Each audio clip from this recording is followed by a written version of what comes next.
কোরআনে কারীমকে আল্লাহর বাণী বলা, আল্লাহর গুণ বলা, আর কোরআন কারীমকে আল্লাহর গুণ না বলা, এ নিয়ে যারা মুতাজিলা ছিল তারা বলতো যে কোরআনে কারীম আল্লাহর গুণ নয়, কোরআনে কারীম আল্লাহর গুণ নয়, আল্লাহর কোনো বাণী হয় না। তারা বলতো যে আল্লাহর কোনো বাণী হয় না, তা আল্লাহর কোনো সিফাত তারা মানত না, একটা গুণও তারা মানত না। তো ইমাম আহমদ ইবনে হাম্বল তিনি বলতেন যে আল কোরআন কালামুল্লাহ, কোরআন আল্লাহর বাণী, কোরআন আল্লাহর বাণী। এখানে কোরআন আল্লাহর বাণী হওয়া না হওয়ার মূল সমস্যাটা কোন জায়গায় বুঝতে পারছেন কিনা? সেটা হচ্ছে যুগ যুগ ধরে কোরআন আল্লাহর বাণী সবাই বলতো, কাল আল্লাহ, আমরাও বলি, এখনো বলি আল্লাহ বলছেন বলে কোরআন আয়াত তেলাওয়াত করে সমস্যা। ওরা এসে বিপদে পড়ছে এটাই, আল্লাহর কোনো গুণ কিন্তু আমাদের কাছে নেই, স্রষ্টার কোনো গুণ আমাদের কাছে নেই। আমাদের কাছে কি আছে? স্রষ্টার গুণের প্রভাবটা আছে। যেমন আমরা একে অপরের প্রতি রহমত করি, এটা আল্লাহর রহমত গুণের প্রভাব। আমরা একে অপরের প্রতি যে ক্ষমা করি, আল্লাহর ক্ষমা গুণের প্রভাব। আমাদের যার যত বেশি আসছে বান্দার উপরে, সে তত বেশি ক্ষমা করে, এই প্রভাবটা আমাদের কাছে। কিন্তু একটা জিনিস সরাসরি আমাদের কাছে আসছে, এটা হলো আল্লাহর বাণী। এবং আল্লাহর বাণী, বাণী এমন এক জিনিস যেটা কোনো আলাদা কিছু নিজের উপর থাকতে পারে না, এটা অন্যের উপর নির্ভর করেই থাকে। কথা, কথা তো আমার কিছুর উপর থাকে না, অর্থাৎ হয় আমার মুখ দিয়ে আসবে আমার কথা, আমার কথা যা বের হবে সবই কিন্তু সৃষ্টি। এবং স্রষ্টার কথা সৃষ্টি হয় কি করে? কথা বুঝে আসছে? এরা এটা বুঝতে পারে না। ওরা বলতে চাচ্ছে যে যদি এটার ভিতরে কোরআনের ভিতরে যদি কোনো আল্লাহর বাণী থাকে, তাহলে আল্লাহর কাছে কি, মানে এই হচ্ছে তাদের প্যাচ। তারা বুঝে গেছে, এটা ভুলে গেছে এটা। তো এটা বোঝানোর উপায় নেই যে কোনো কিছুর অবস্থান যদি থাকে, রব্বুল আলামিনের বাণীর, তিনি নবীকে সেটা জানিয়েছেন, অর্থাৎ তিনি জিবরিলকে জানিয়ে জিবরিল নবীকে সেটা পৌঁছে দিয়েছেন, নবী সেটা ধারণ করেছে, আলা কালবিকা লিতাকুনা মিনাল মুনদিরিন, কলমের মধ্যে দিয়ে দিয়েছেন, সেটা তিনি জানিয়েছেন এবং সেটা লেখা হয়েছে। এখন লেখা হয়েছে যে বাণীটা, সেটা হচ্ছে আল্লাহর বাণী, কিন্তু যেই কলমে লেখা হয়েছে, কাগজ, এটা তো সৃষ্ট জিনিস, কালিও সৃষ্ট, কিন্তু লেখা হয়েছে বাণীটা, আল্লাহর বাণীটা। দুনিয়াতে সবাই জানে যে যার থেকে কোনো বাণী আসে সেটাই মূল প্রবক্তা, অন্য যে বহন করে নিয়ে আসছে সে হলো জাস্ট এটাকে বহন করছে, এটাই কথা। তো সেই হিসাবে মুতাজিলা এটা বুঝতো না, তারা মনে করতো যে আমার কাছে আছে, এটা আমার এখন সৃষ্ট হয়ে গেছে, এটা মনে করতো। এখনো আমাদের সমাজে কিছু কিছু মানুষ আছে আল্লাহর বাণীকে, আমাদের কোরআনের ভিতরে যে বাণীটা আছে, আরবি বাণীটা, এটাকে তারা এখনো আল্লাহর বাণী বলতে রাজি নেই, নাউজুবিল্লাহ। এদের ভিতরে এই প্রভাব এখন রয়ে গেছে। এই যে বুনিয়াদি আকিদার লেখক একজন আছে, হ্যাঁ, তো সে কিন্তু বরবাদ করে দিয়েছে। এখানে বলছে যে এই যে কোরআনের ভিতরে যে আরবি কোরআন আছে, আরবি ভাষা আছে, আরবি ভাষায় লিখিত আল্লাহ যে বাণীটা আছে, এটা আল্লাহর বাণী না, নাউজুবিল্লাহ। এর অর্থ হচ্ছে আমরা কিন্তু তাহলে কেন পড়ি? আল্লাহর বাণী পড়লে যে 1 হরফে 10 নেকি হয়, এটা পুরোটাই তার অস্বীকার, পুরোটাই। তো আল্লাহর বাণী কোনটা? তারা বলে যে আল্লাহর বাণী হচ্ছে আল্লাহ তাআলার কাছে রয়ে গেছে। তো ওইটা কেমনে আসলো আমাদের কাছে? আমার কাছে কি আসছে? ওইটার বর্ণনা আসছে আমাদের কাছে, নাউজুবিল্লাহ। নতুন একটা তথ্য আবিষ্কার করছে। ইমাম আহমদ ইবনে হাম্বল এর বিরুদ্ধে দাঁড়িয়েছিলেন এবং সারা মুসলিম বিশ্বে একমত হয়েছিলেন যে এটাই শুদ্ধ, যে ইমাম আহমদ ইবনে হাম্বলেরটাই শুদ্ধ, যে আল্লাহর বাণী, এটা মানতে হবে। আল্লাহর বাণী আমাদের কাছে আসছে একটি মাত্র বাণী, একটি মাত্র সিফাত, যেটা দিয়ে আমরা যেন আল্লাহর নৈকট্য অর্জন করতে পারি, আল্লাহ তাআলা সেই ব্যবস্থাপনা করে দিয়েছেন। আর কোনোটাই আল্লাহ তাআলা আমাদেরকে দেননি। এই জন্য হাদিসে আছে, রাসূলুল্লাহ সাল্লাল্লাহু আলাইহি ওয়াসাল্লাম বলেছেন আল্লাহ তাআলা 100 রহমত সৃষ্টি করেছেন, এটা সৃষ্ট রহমত। তার মধ্যে একটা শুধু জগতে দিয়েছেন, একটা শুধু জগতে দিয়েছেন, যা দিয়ে একে অপরের প্রতি আমরা দয়া করি। এমনকি রাসূল এটাও বলেছেন যে এর কারণে একটি যে বাচ্চা, একটি দুধ দেয় যে প্রাণী, গরু বা তারা কি করে, পা উঠে রাখে বাচ্চার গায়ে যেন পা না পড়ে, বাচ্চা দুধ খাওয়ার সময়। এতটুকু দয়ালু যে আল্লাহ তাআলা তার কাছে আরো 99টা সৃষ্ট রহমত রেখে দিয়েছেন। তার রহমত তার কাছে, সৃষ্ট রহমত দিয়ে হাসরের মাঠে তিনি আমাদেরকে উত্তর এই ইনশাআল্লাহ পার করে নেবেন, যত রকমের ঈমানদারদেরকে পার করবেন সেদিন। আর যারা ঈমান নাই তাদের জন্য কোনো কিছু প্রাপ্তি নেই, কিছু পাবে না তারা। এ হচ্ছে মুতাজিলাদের অবস্থা। ঘটনাচক্রে ইমাম আহমদ ইবনে হাম্বল দুনিয়া থেকে চলে যাওয়ার সময়ে, ওই সময় একজন ব্যক্তি ছিলেন, নাম ছিলেন ইবনে কুল্লাব, আব্দুল্লাহ ইবনে সাঈদ ইবনে কুল্লাব, আব্দুল্লাহ ইবনে সাঈদ ইবনে কুল্লাব। তো উনি এই সময় তিনি মুতাজিলাদের বিরুদ্ধে বক্তব্য দিচ্ছিলেন প্রচুর পরিমাণে, কিন্তু তিনি, তার কাছে কোরআন এবং সুন্নাহর ভান্ডার বেশি ছিল না। কথা বুঝেন কিনা? মানে আপনি যদি কোনো নাস্তিকের সাথে মোনাজারা করতে যান, আপনি যদি কোনো বেদাতির সাথে কথা বলতে যান, আপনার কাছে যদি কোনো ঠিক সেরকমের ইয়া না থাকে, দলিল প্রমাণ না থাকে, তো শেষে আপনি কি করবেন? যুক্তি দিতে থাকবেন অনবরত, হাঁটতেও চাইবেন না, যুক্তি দিতে থাকবেন। কথা বুঝছেন তো? তো আব্দুল্লাহ ইবনে সাঈদ ইবনে কুল্লাব রাহিমাহুল্লাহ, তিনি তার নিয়ত ভালো ছিল, তিনি কি করছে? মুতাজিলা হারানোর জন্য চেষ্টা করেছে। তো কিন্তু তিনি কোরআন হাদিসের নীতিতে আসেন নাই, উনি যুক্তি নীতিতে, তাদের বিরুদ্ধে যুক্তি দিতে আরম্ভ করছেন। তো যুক্তিতে দিতে দিতে তিনি দেখলেন যে যুক্তিতে তাদের সাথে আর পেরে ওঠেন না। কারণ যুক্তি, তারা কিন্তু এমন যুক্তি দিবে আপনি ঠিকই আটকে যাবেন। বহু রকমের যুক্তি তাদের কাছে আছে, যুক্তি দিবে। তো যুক্তি দিতে এমন একটা অবস্থা হয়েছে, তারা আব্দুল্লাহ ইবনে সাঈদ ইবনে কুল্লাব রাহিমাহুল্লাহ, তিনি কিছু কিছু সিফাত বলতেন যে এগুলি যুক্তিতে কুলায় না, এগুলি মানা যাচ্ছে না, ইত্যাদি ইত্যাদি বলতে বলতে তিনি আল্লাহ তাআলার যে সমস্ত সিফাত এখতিয়ারি আছে, ইচ্ছা করে আল্লাহ কিছু করেন, যেমন কি করেন তিনি, আমরা হাদিস থেকে পাই যে তিনি হাসেন, তিনি কথা বলেন, তারপর তিনি অবাক হন, তিনি অবাক হন, এবং তিনি শেষ রাতে নেমে আসেন, এবং এই জাতীয় যে সমস্ত আফআল এখতিয়ারে, যখন ইচ্ছা তখন যা ইচ্ছা তা করেন। প্রতি রাত্রিতে তিনি কাউকে ক্ষমা করেন, কাউকে তিনি বিপদ থেকে উদ্ধার করেন, কাউকে আল্লাহ তাআলা প্রতি রাত্রি কিছু করেন। কোরআনে কারিমে আল্লাহ তাআলা বলেন কুল্লু ইয়াউমিন হুয়া ফি শান, প্রতিদিনই তিনি কিছু না কিছু করেন। এইটাকে সে মানতে পারতেছে না কোনো রকমই। তিনি নিয়ত ভালো থাকলে কি হবে? এলমের এই জায়গাতে, যেহেতু কোরআন হাদিসের বিদ্যা যত বেশি থাকবে তত বেশি সহি মানায় থাকবে, বিশেষ করে হাদিস যার কাছে বেশি থাকবে সেই ব্যক্তি ধীরে ধীরে সঠিক পথে আসবেই। কারণ হাদিস হচ্ছে এই বিষয়ে আপনাকে সঠিক পথে নিয়ে যাবে। এজন্য আলী ইবনে আবি তালিব রাদিয়াল্লাহু আনহু, আপনার যার মনে আছে কিনা, তিনি যখন ইবনে আব্বাসকে পাঠাচ্ছিলেন যে তুমি এর সাথে মোনাজারা করো, ওই খারিজদের সাথে, তখন বলছেন যে কোরআন দিয়ে মোনাজারা করো না। বলে কেন? বলে কোরআনে অনেক অর্থ ব্যাখ্যা করে দিবে, একটা এদিকে নিবে ওদিকে নিবে, তুমি তাদেরকে রাসূলুল্লাহ সাল্লাল্লাহু আলাইহি ওয়াসাল্লামের জীবনী দিয়ে আটকাই দিবা। তিনি তাই করেছিলেন, রাসূলুল্লাহ সাল্লাল্লাহু আলাইহি ওয়াসাল্লামের জীবনী দিয়ে তাদেরকে আটকাচ্ছিলেন। তো উনি যেহেতু হাদিসের ক্ষেত্রে তার এত প্রাধান্য ছিল না, আব্দুল্লাহ ইবনে সাঈদ ইবনে কুল্লাব, এই জন্য তিনি যুক্তি দিতে দিতে গিয়ে একসময় তাদের যুক্তিগুলি আত্মস্থ করে ফেলছেন। এখন তার মাথা থেকে এই যুক্তি যায় না।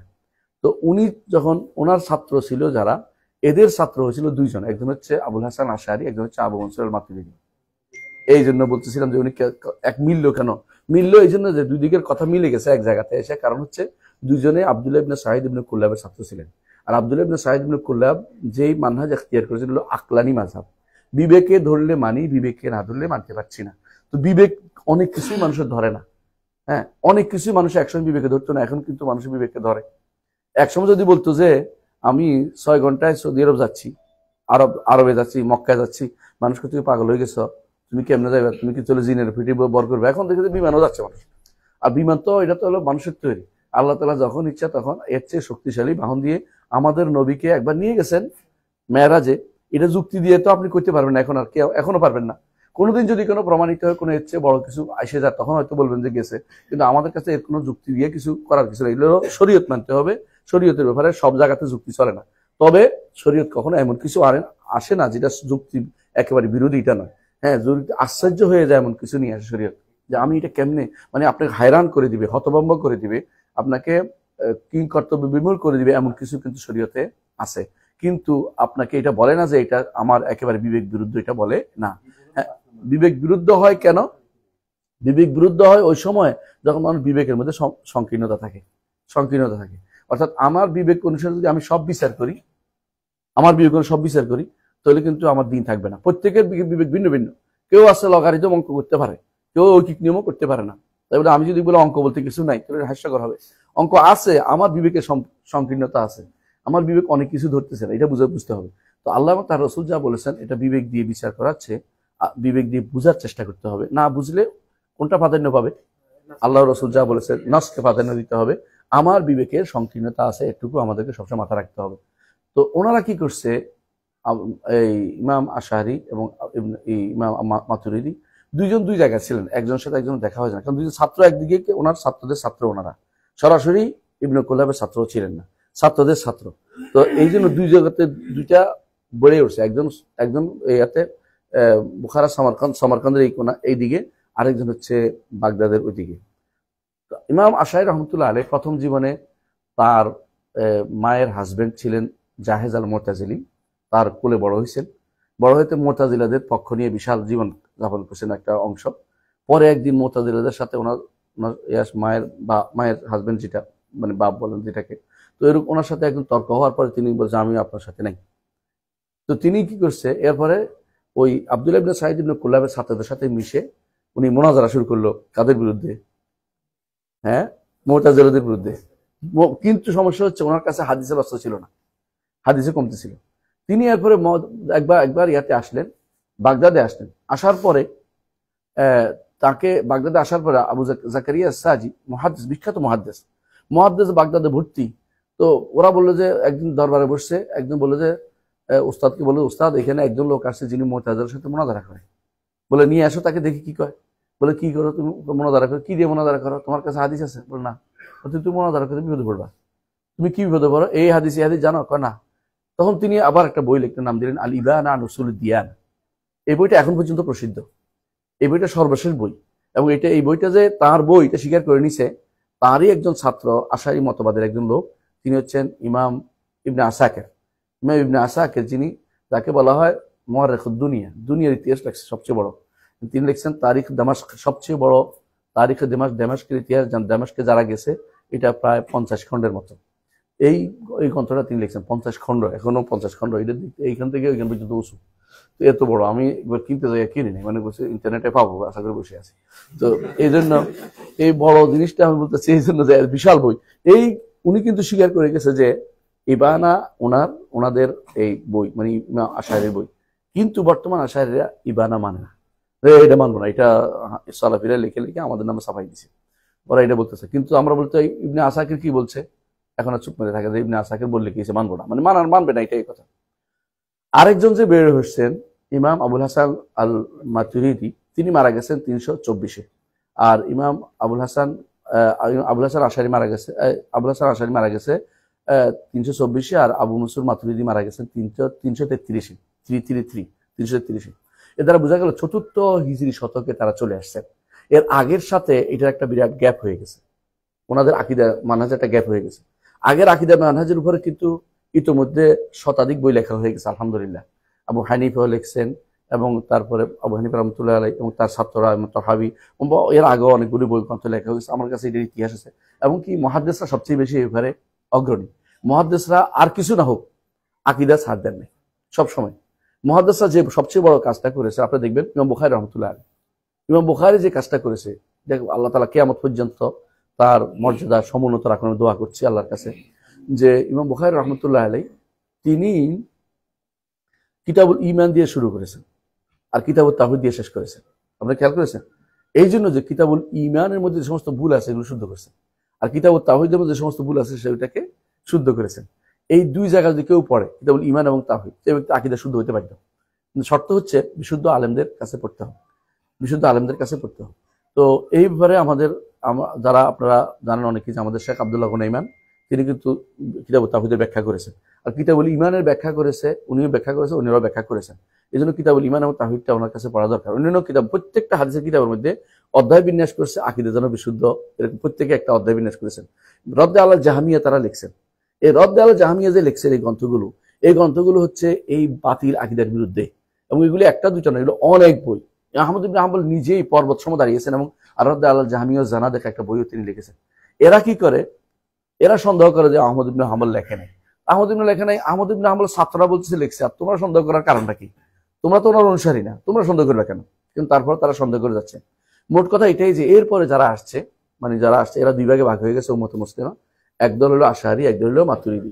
কিন্তু ইমাম আহমদ ইবনে হাম্বলের যে নীতি, এটা কিন্তু একেবারে খাঁটি হিসেবে রয়ে গেছে মাঝখানে।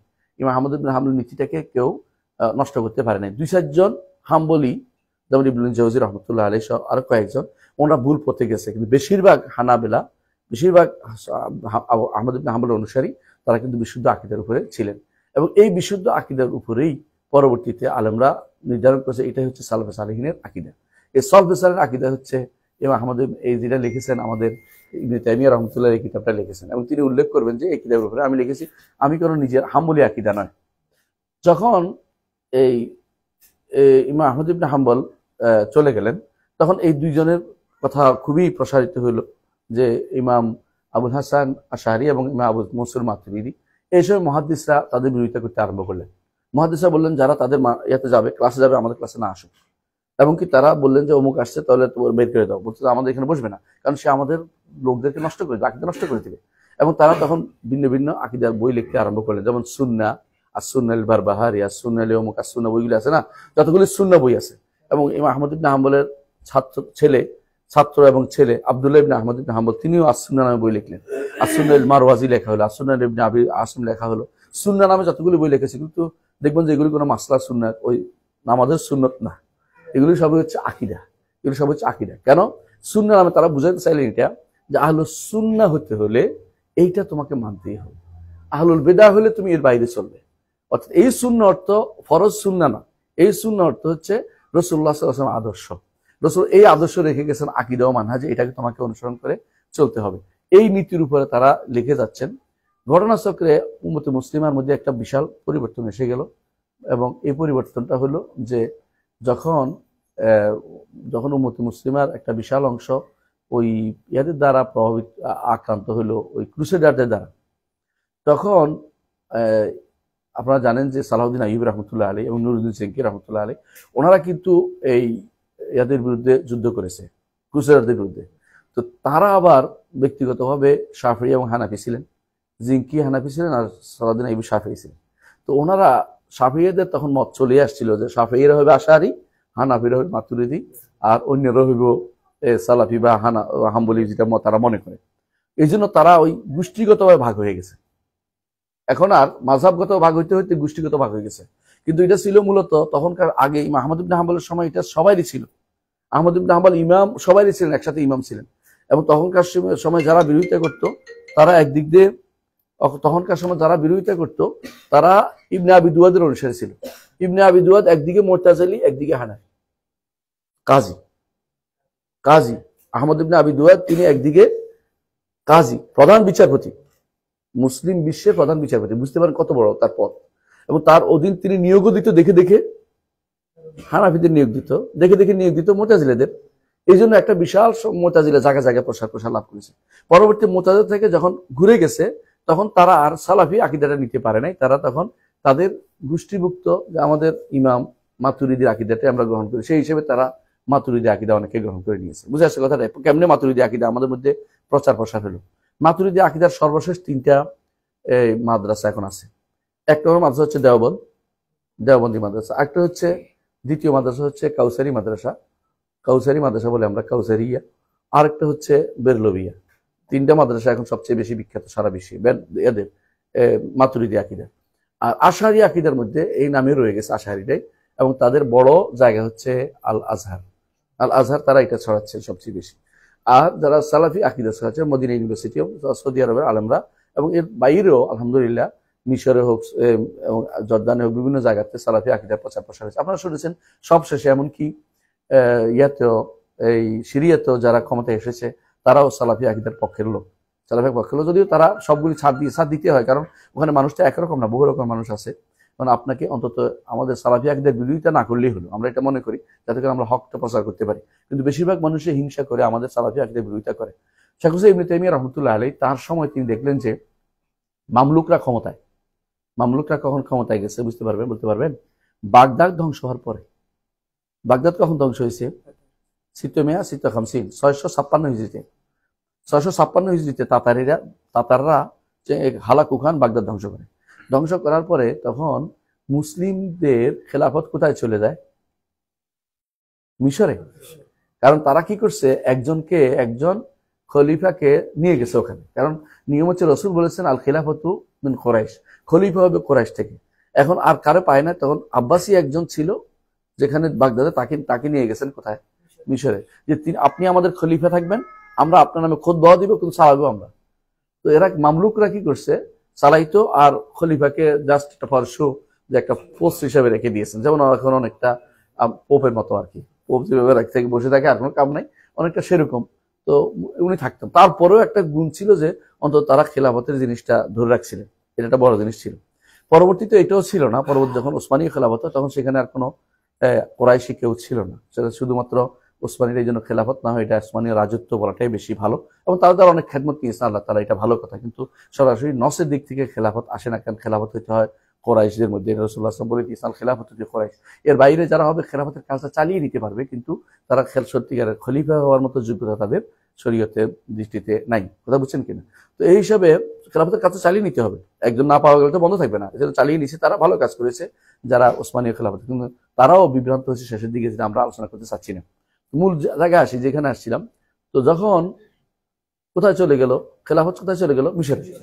মিশরে চলে যাওয়ার পরে সেখানে আপনারা আগে থেকে জানেন যে ওখানে সালাউদ্দিন আইয়ুবীর কেন্দ্র ছিল এটা, তাই না?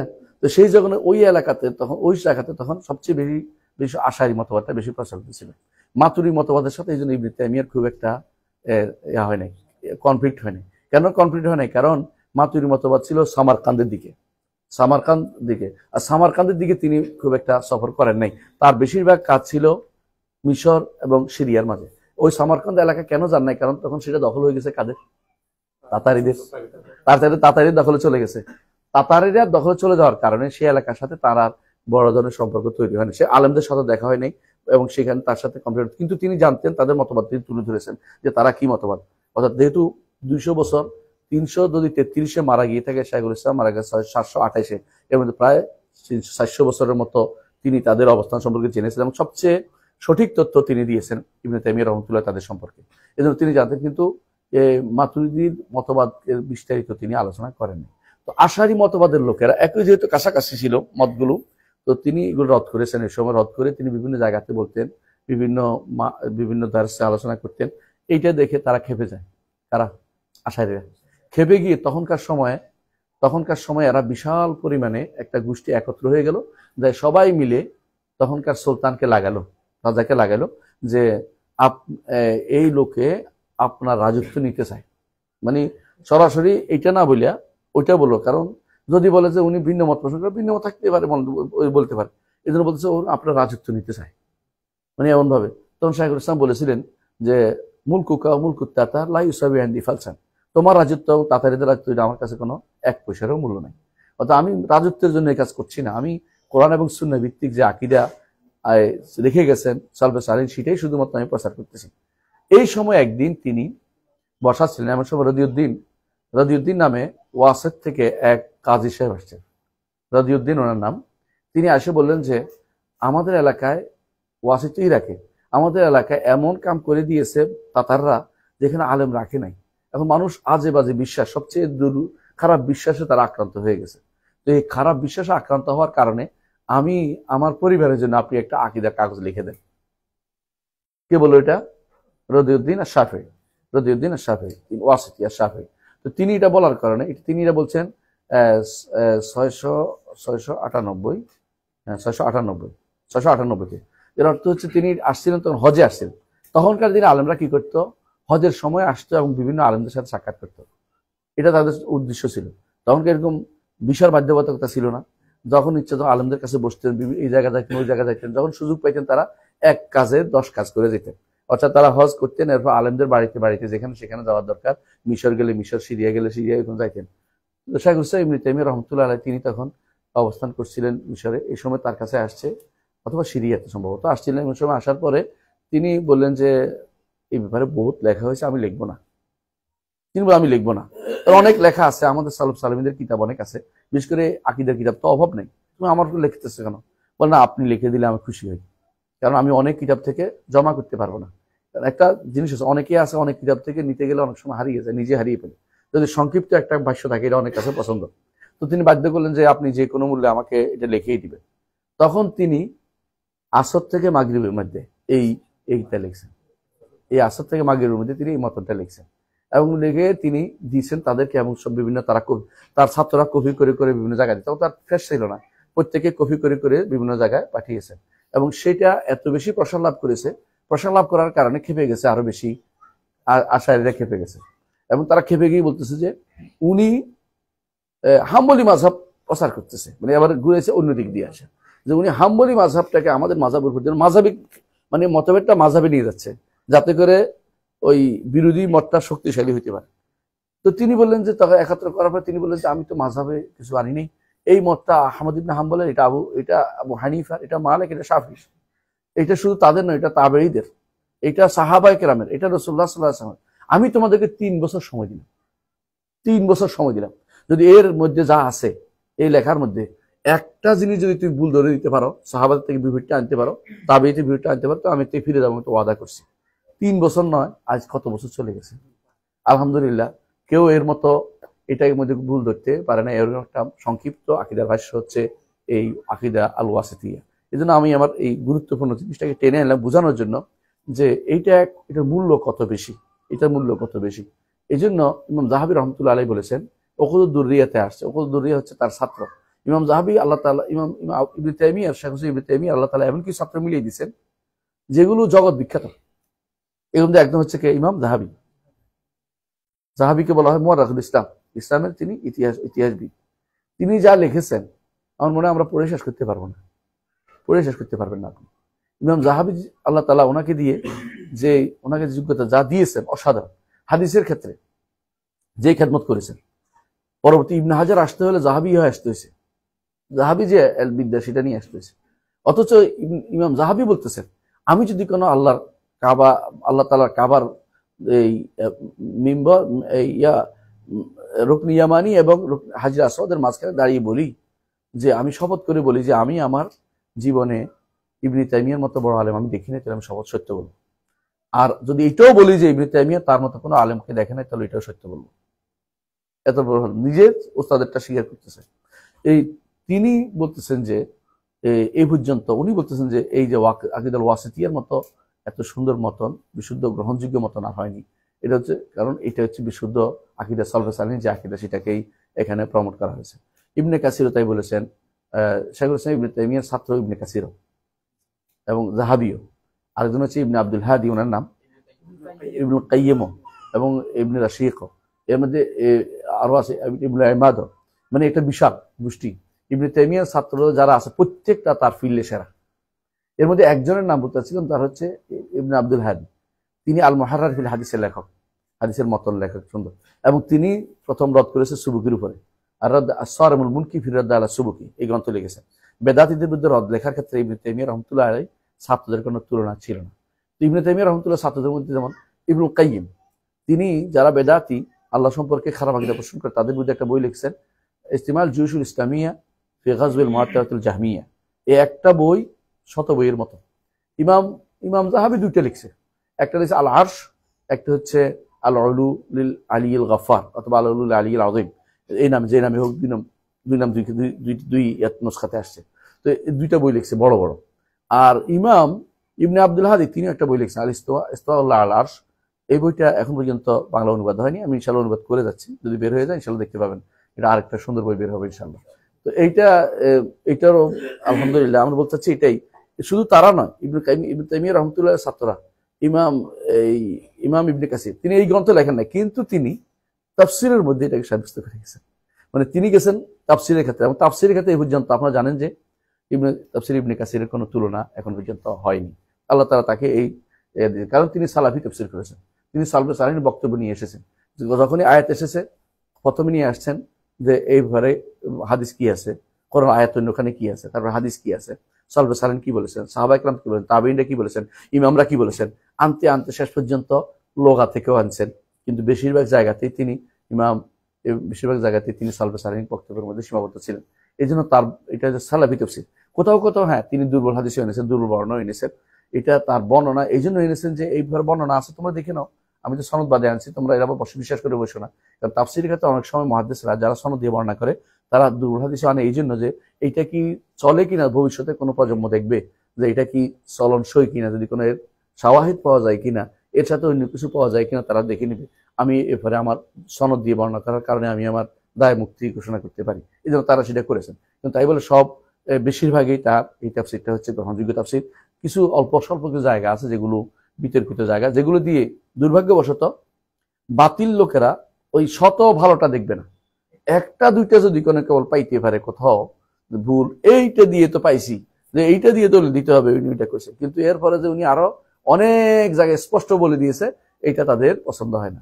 এই জন্য বেশিরভাগ সময় তারা বিভ্রান্তি লিপ্ত থাকে। একটা যে এই জন্য আমাকে ইবনুল কাইয়িম রাহমাতুল্লাহ একটা কথা বলেছেন আমাদেরকে, তিনি বলছেন যে এটা ইবনে তাইমিয়ারও কথা, আপনারা এটা মনে রাখেন এটা সবসময়, যেটা হচ্ছে যে বাতিল সবসময় যারা বাতিলপন্থীরা কি করে, সবসময় কোরআন এবং সুন্নাহর মধ্যে কন্ট্রাডিক্টরি দেখাতে পছন্দ করে, যে এটার সাথে এটা বিরোধ লাগছে, সুতরাং আমি একটা নিতেই পারি, মানে এটাকে স্বাভাবিক করে ফেলা, বিরোধ দেখাইয়া স্বাভাবিক করে ফেলা, যে কোরআন এবং সুন্নাহর মধ্যে বিরোধ আছে, হাদিসে বিরোধ আছে, অথচ কোরআন এবং সুন্নাহর মধ্যে কোনোদিন বিরোধ হবে না, সহিহ হাদিসের মধ্যে এবং কোরআনের মধ্যে কোনোদিন বিরোধ হয় না। আর দ্বিতীয় হচ্ছে সহিহ হাদিসের মধ্যে কোনো বিরোধ হয় না। একটা যদি কোনোদিন বিরোধ দেখা যায়, বুঝতে হবে একটা আগে একটা পরে, একটা নাসেখ একটা মনসুখ, আগে এটা ছিল পরে এটা ছিল। অথবা দেখতে হবে রাসূলুল্লাহ সাল্লাল্লাহু আলাইহি ওয়াসাল্লাম দুইটাই অনুমোদন করেছেন, যেমন রাসূলুল্লাহ সাল্লাল্লাহু আলাইহি ওয়াসাল্লাম দুইটাই অনুমোদন করেছেন, এটা হতে পারে। হ্যাঁ, প্রশ্ন দেখে রাখেন, পরে শুনবো ইনশাআল্লাহ। আগে পরে অর্থাৎ যেমন ধরেন উদাহরণ দেই, রাসূলুল্লাহ সাল্লাল্লাহু আলাইহি ওয়াসাল্লাম একটা হাদিস, আপনার বুসরা বিনতে সফওয়ানের হাদিসটা আপনারা জানেন, যে তিনি বলছেন যে কেউ যদি তার লজ্জাস্থান ধরে তার চলে যাবে। এর মধ্যে তলাক ইবনে আলীর হাদিসে আসছে যে লজ্জাস্থান ধরলে ওযু যায় না, এটা তো টুকরা। তো সবাই হিসাব করে দেখছে তলাক ইবনে আলী আসছে তৃতীয় সালে, হিজরি 2য় সালে, আর বুসরা বিনতে সবাই ইসলাম গ্রহণ করেছে 7ম হিজরিতে। এই জন্য তারা বলছে যে এটা নাসেখ, বুঝতে পারছি, এটা আগে এটা পরে, এরকম আগ পিছিয়ে না যায়। রাবির অবস্থান দেখে, রাবি কখন বলছে, কার সাথে কথা বলছে এবং তিনি কাছ থেকে শুনছে, সেই থেকে বোঝা যায় যে এটা আগে বা পরে হয়েছে। বুঝতে পারছেন কথাটা? এই কারণে কোনোদিনই হাদিস দুইটা, সহিহ হাদিস দুইটা বিরোধ হয় না। তো এরা কি করে, বেদাতীদের 1 নম্বর কাজ হচ্ছে বিরোধ দেখানো, বিরোধ দেখাইয়া সবকিছু বৈধতা নেওয়ার চেষ্টা করে। আমরা এটা উদাহরণ দিয়ে থাকি সবসময়, যে আল্লাহ তাআলা কোরআনে কারীম বলেছেন, ইয়াউমা ইউকশাফু আন সাকিন ওয়া ইউদউনা ইলা সুজুদ ফালা ইস্তাতিউন, যেদিন পিণ্ডলে উন্মুক্ত করা হবে এবং সিজদার জন্য আহ্বান করা হবে। কোন দিন এটা? হাসরের মাঠে যখন মুনাফিকরা আর ঈমানদাররা অবশিষ্ট থাকবে, আর বাকিরা কোথায় চলে যাবে? জাহান্নামে চলে যাবে। বাকি থাকবে এই দুই গোষ্ঠী। এই সময়ে এদের মধ্যে পার্থক্য করার জন্য আল্লাহ তাআলা বলবেন যে আমি তোমাদের রব। তখন তারা বলবে আমাদের রবকে আমরা চিনবো, তিনি তার পিণ্ডলি দিয়ে আমরা চিনতে পারবো। আল্লাহ তাআলা পিণ্ডলি উন্মুক্ত করবেন, এটা হাদিস দ্বারা সাব্যস্ত। তো কোরআনের এই তাফসীর, কোরআনে কারীমে ইয়াউমা ইউকশাফু আন সাকিন ওয়া ইউদউনা ইলা সুজুদ ফালা ইস্তাতিউন, এটা সূরা সম্ভবত কিয়ামার মধ্যে সম্ভবত, হ্যাঁ কিয়ামার মধ্যে আসছে সম্ভবত। তো ওখানে এই আয়াতটার দ্বারা দুইটা তাফসীর পাওয়া গেছে। এক তাফসীর হচ্ছে এটা, যেদিন অবস্থা খুবই ভয়াবহ হবে, কঠিন হবে। কাশফুস সাক বলতে কঠিন হওয়া কেনায় আছে, মানে মানুষ সাধারণত সোজা কথা বলে, আরেকটা হলো বুঝে দূরবর্তী ইঙ্গিত করে। দূরবর্তী ইঙ্গিতের কথা হলো অবস্থা খুব কঠিন হবে। এই ব্যাখ্যাটাও ইবনে আব্বাস থেকে বিশুদ্ধ। আবার ইবনে আব্বাস রাদিয়াল্লাহু থেকে আবার এটাও বিশুদ্ধ যে আল্লাহ তাআলা তার পিণ্ডলি উন্মুক্ত করবেন। আমাদের নিকট দুইটাই শুদ্ধ, কারণ ওই দিন অবস্থা খুব ভয়াবহ হবে এবং ওই দিন আল্লাহ তাআলা মানুষদেরকে পরীক্ষা করার জন্য তার পিণ্ডলি উন্মুক্ত করবেন। বেদাতীরা এখন কি করে, তো তাবিল হয়ে গেছে, তাবিল পেয়ে গেছি, ইবনে আব্বাস তাবিল করছে, এখন আমরা একটা নিব একটা বাদ দিব, আমরা তাবিল করা শুরু করে দিব। মানে এবার সুযোগ পাইছে, এখন যে কোনো ছিদ্রকে বড় করতে করতে এখন কি করছে, এটারে ছিঁড়ে ফেলছে, কম্বল ছিঁড়ে ফেলছে, মানে এমন কাজ করে। অথচ এটা হচ্ছে একই আয়াতে দুইটা তিনটা ব্যাখ্যা থাকতে পারে এবং এটা পরস্পর বিরোধী না হইয়া একটাকে সম্পূরক হতে পারে। অর্থাৎ সম্পূরক আমরা কেমন বলছি, এটা হতে পারে যে আল্লাহ তাআলা সেদিন অবস্থা ভয়াবহ এটা বুঝাচ্ছেন, আর সেদিন আল্লাহ তাআলা কাশফুস সাক করুন। সহিহ মুসলিমের হাদিস, বাবু সিফাতুল মুনাফিকিনের মধ্যে দেখবেন সহিহ মুসলিমের হাদিস, যে সেদিন আল্লাহ তাআলা আসবেন এবং আল্লাহ তাআলা তার পিণ্ডলি উন্মুক্ত করে বলবেন যে এখন তোমাদের কে আসো, আমাকে সিজদা করে দেখাও।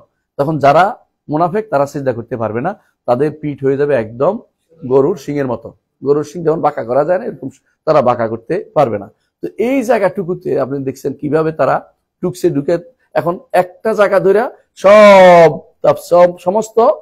সমস্ত সিফাতের অপব্যাখ্যা শুরু করে দিয়েছে, যে এই তো পাইছি এখন সবগুলো আল্লাহর কুদরত, আল্লাহ তাআলা তিনি হাত মানি কুদরত করে ফেলতেছে, আল্লাহ তাআলার চেহারা মানি সন্তুষ্টি করে ফেলতেছে, এবং কি আল্লাহ তাআলার কেউ হাত কুদরতি ভাবে বানিয়ে ফেলছে।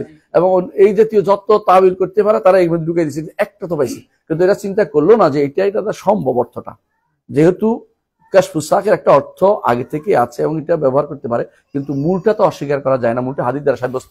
আর নিয়ম হচ্ছে কোরআনের তাফসীর কে করে? প্রথমে কোরআনের পরে এরপরে রাসূলুল্লাহ সাল্লাল্লাহু আলাইহি ওয়াসাল্লাম। তো রাসূলুল্লাহ সাল্লাল্লাহু আলাইহি ওয়াসাল্লাম তাফসীর করে দিচ্ছে, আমাদের কাছে স্পষ্ট। তাহলে কোরআনের তাফসীর ইবনে আব্বাস রাদিয়াল্লাহু আনহু কোনটা বেশি প্রাধান্য পাবে? রাসূলুল্লাহটা।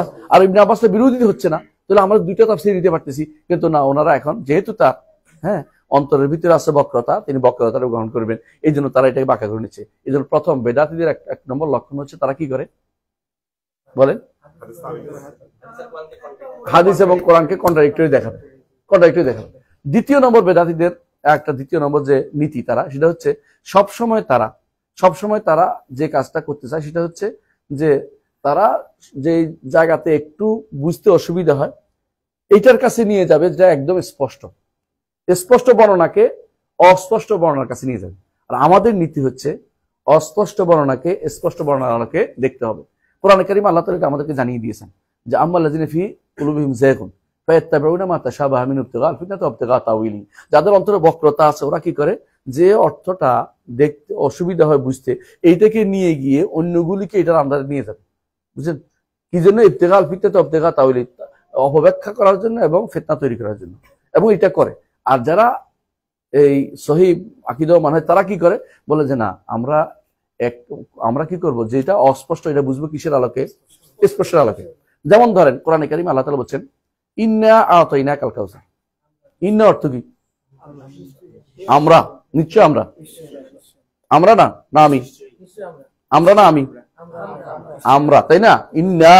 এখন যদি কেউ কিন্তু বলে যে আল্লাহ তো তাহলে বহু, নাউজুবিল্লাহ, তাহলে এটা কি হবে? হবে না। আমরা এটা কি কিসের মধ্যে নিয়ে যাই? আল্লাহ এরা কুল আল্লাহু আহাদ আল্লাহুস সামাদ লাম ইয়ালিদ ওয়া লাম ইউলাদ লাম ইয়াকুল লাহু কুফুয়ান আহাদ লা ইলাহা ইল্লা হুয়াল আজিজুল হাকীম, কত আছে? আল্লাহু লা ইলাহা ইল্লা হুয়াল হাইয়ুল কাইয়্যুম, কত মানে শত শত আয়াতের দিকে নিয়ে যাইতে বলছে না বহু বচন আল্লাহ তাআলা এটা সম্মানের জন্য বলছে, রয়্যাল উই, এটা বহু বচন সংখ্যার জন্য বলেন নাই তিনি, এটা আমরা বুঝতে পারি। কিন্তু বেদাতীরা কি করবে, বহু বচন কেন বলেন না, তাহলে এটাকে এক বচন করে ফেলতে, জোর করে অর্থ অনুবাদ কি করে ফেলছে, আমি আপনাকে দিয়েছি। এখন নিজে বিপদে পড়ে নিজে এটাকে অপব্যাখ্যা করে আরেকটা বানাইছে। কিন্তু বানানোর দরকার ছিল না, কারণ পৃথিবীর সবাই, যে কোনো রাষ্ট্রপ্রধান যখন ঘোষণা করে আমরা করে দেখাবো বলে না, আমরা এটা করবো, আমরা ঘোষণা করবো, আমরা এই করবো, আমরা সেই করবো, তিনি কোনো বলেন আমি করবো, আমি একজন হয়, আমরা করলে এটাকে বোল্ডনেস আসে, এটা রয়্যাল উই বলে এটাকে যে ব্যক্তি বুঝতে না পারে তারা তো আমি জোর করে বুঝতে পারবো না। তো বেদাতীরা এই কাজটা করে।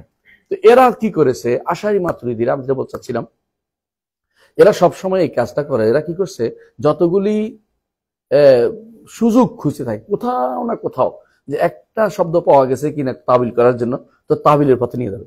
যদি এটা সম্ভব না হয় অর্থহীন করে দেবে। ওদের কবি বলতেছে ওয়া কুল্লু মা আওহামাত তাশবিহা ফাউল আও আউল আও ফাউদ আও রুম তানজিহা, যেখানে তোমার মনে হবে যে এটা তো কেমন হইলো, সেখানেই তুমি অপব্যাখ্যা করো অথবা সেখানে অর্থহীন করে দাও, এতে করে তুমি পবিত্র করলে আল্লাহকে। নাউযুবিল্লাহ, এটাকে আল্লাহকে পবিত্র করা হয় না, এটা আল্লাহর সিফাতকে অস্বীকার করা হয়।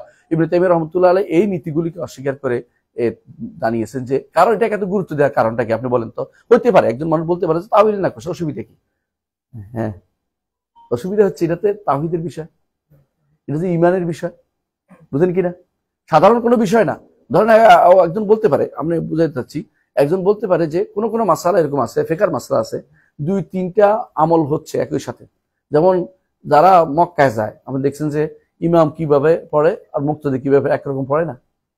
মালিকিরা এসে কি করে হাত ছেড়ে দিয়ে পড়তেছে, হানাফিরা নাভির নিচে বাঁধতেছে, আর হাম্বলীরা বুকের উপর বাঁধতেছে, আর সালাফিরা একবারে বুকের উপর নিয়ে লাগাচ্ছে। এক একজন একে পড়তেছে, এ নিয়ে কেউ বাতাবাতি করতেছে, হাম্বলীরা উপরে রাখতেছে, অর্থাৎ পেটের উপরে রাখতেছে অথবা বুকের কাছাকাছি রাখতেছে। তো এইটা নিয়ে বাড়াবাড়ি হচ্ছে না কেন? কারণ এটা এমন জায়গা যেখানে বাড়াবাড়ি হওয়ার মধ্যে ইমানের কোনো খলল হবে না, নামাজের কোনো বাতিল হবে না। কথা বুঝছেন কিনা? নামাজ বাতিল হবে না কেন? এটা সুন্নত বিষয়। কিন্তু এই জায়গাটা যে জায়গাটা আমরা আকীদার বিষয়টা, এটা কিন্তু সুন্নতের বিষয় না, আকীদার বিষয়টা হচ্ছে ইমানের জায়গা। এবং এখানে যদি কোনো খলল হয়, ত্রুটি হয়, তাহলে একজন মানুষের ইমান চলে যেতে পারে। এবং এর কারণে রাসূলুল্লাহ সাল্লাল্লাহু আলাইহি ওয়াসাল্লাম যে বলেছেন যে আমার উম্মত 73 ভাগে বিভক্ত হবে, হ্যাঁ, একদল ছাড়া সবাই জাহান্নামে যাবে।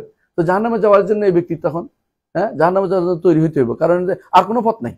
কিন্তু ধরেন মাসালা ইখতিলাফ হয়েছে যে হাত কোথায় বানবে, অথবা রফিয়েদিন করে না অনেকে আছে, অথবা এক হাতে মুসাফা দুই হাতে মুসাফা নিয়ে ঝগড়া হচ্ছে, এগুলির কারণে কিন্তু কেউ জাহান্নামে যাওয়ার কথা বলা হয় না। কারণ এগুলি উম্মতের মধ্যে আগে থেকে কিছু কিছু খেলাফ ছিল, সাহাবায়ে কেরামের মধ্যে অনেক মাসালা খেলাফ ছিল, একটা মাসালা তাদের মধ্যে একটা আকীদার মাসালা খেলাফ ছিল না। কিন্তু এরা কি করে, আকীদার মাসালা খেলাফ বানানোর জন্য কথাকে তাবিল করবে, ঘুরাবে, মিথ্যা বর্ণনা নিয়ে আসবে, এমনকি ইবনে আব্বাস রাদিয়াল্লাহু আনহু থেকে যা বর্ণিত নয়, শুদ্ধ নয়, সেগুলিকে শুদ্ধ দেখার চেষ্টা করবে। এগুলি তাদের নীতি, মানে ভুল নীতি। এখন এইটা নিয়ে ঝগড়া করতে গেলে শেষ পর্যন্ত বলে তা আপনারটা শুদ্ধ, ওনারটা শুদ্ধ না কেন? এটা হচ্ছে সনদের বিষয়। সনদ কাদের কাছে? মুহাদ্দিসদের কাছে। সনদ মুহাদ্দিসদের কাছে, ওনাদের কাছে কি যুক্তি, আর আমাদের কাছে কি সনদ। তাহলে সুতরাং সনদটাকে যে ব্যক্তি গুরুত্ব দিবে, সেই ব্যক্তি এটাকে গুরুত্ব দিতে বাধ্য হবে যে শুদ্ধ কার কাছে। এই জন্য এই পর্যন্ত যত মানুষ সহি বিশুদ্ধ আকীদার, তারা বলছে যত কিছুই বলা হোক, সনদের দিক থেকে মুহাদ্দিসদের কেউ ঠকাতে পারবে না। এই জন্য যুগে যুগে বলে আসছে এটা, যেই ফেরকাকে কেউ দূরে সরাইতে পারে না, যাদেরকে বলা হয় ফেরকা নাজিয়া, নাজাত প্রাপ্ত দল, এরা হচ্ছে মুহাদ্দিসিনরা। কারণ মুহাদ্দিসিনরা আর যাই হোক, তারা যখনই হাদিস পড়ে, আমি তাও এখনকার দিনে মুহাদ্দিসদের কথা বলতেছি না, যারা হাদিসের বারে খোঁজ রাখে না, শুধু পড়ায় আর পড়ায়, নিজে হাদিসকে কি করে কেটে কুটে নিজেদের মাযহাবের মতো করে বানানোর চেষ্টা করে, এদের কথা আমরা বলছি না। যারা মাযহাবকে ঘৃণাও করে না, এরকম আছে, এবং মাযহাবকে ভালোবাসে, কিন্তু সাথে সাথে হাদিস যখন পেয়ে যায় তারা মনে করে যে হাদিসকে সবার আগে প্রাধান্য দিতে হবে, সবার উপরে হাদিসকে আমরা গুরুত্ব দিতে হবে। তো আকীদার ক্ষেত্রে বড় যে জায়গাটা, সেটা হচ্ছে আকীদা কখনো ইখতিলাফি জায়গা না, মতভেদের জায়গা না।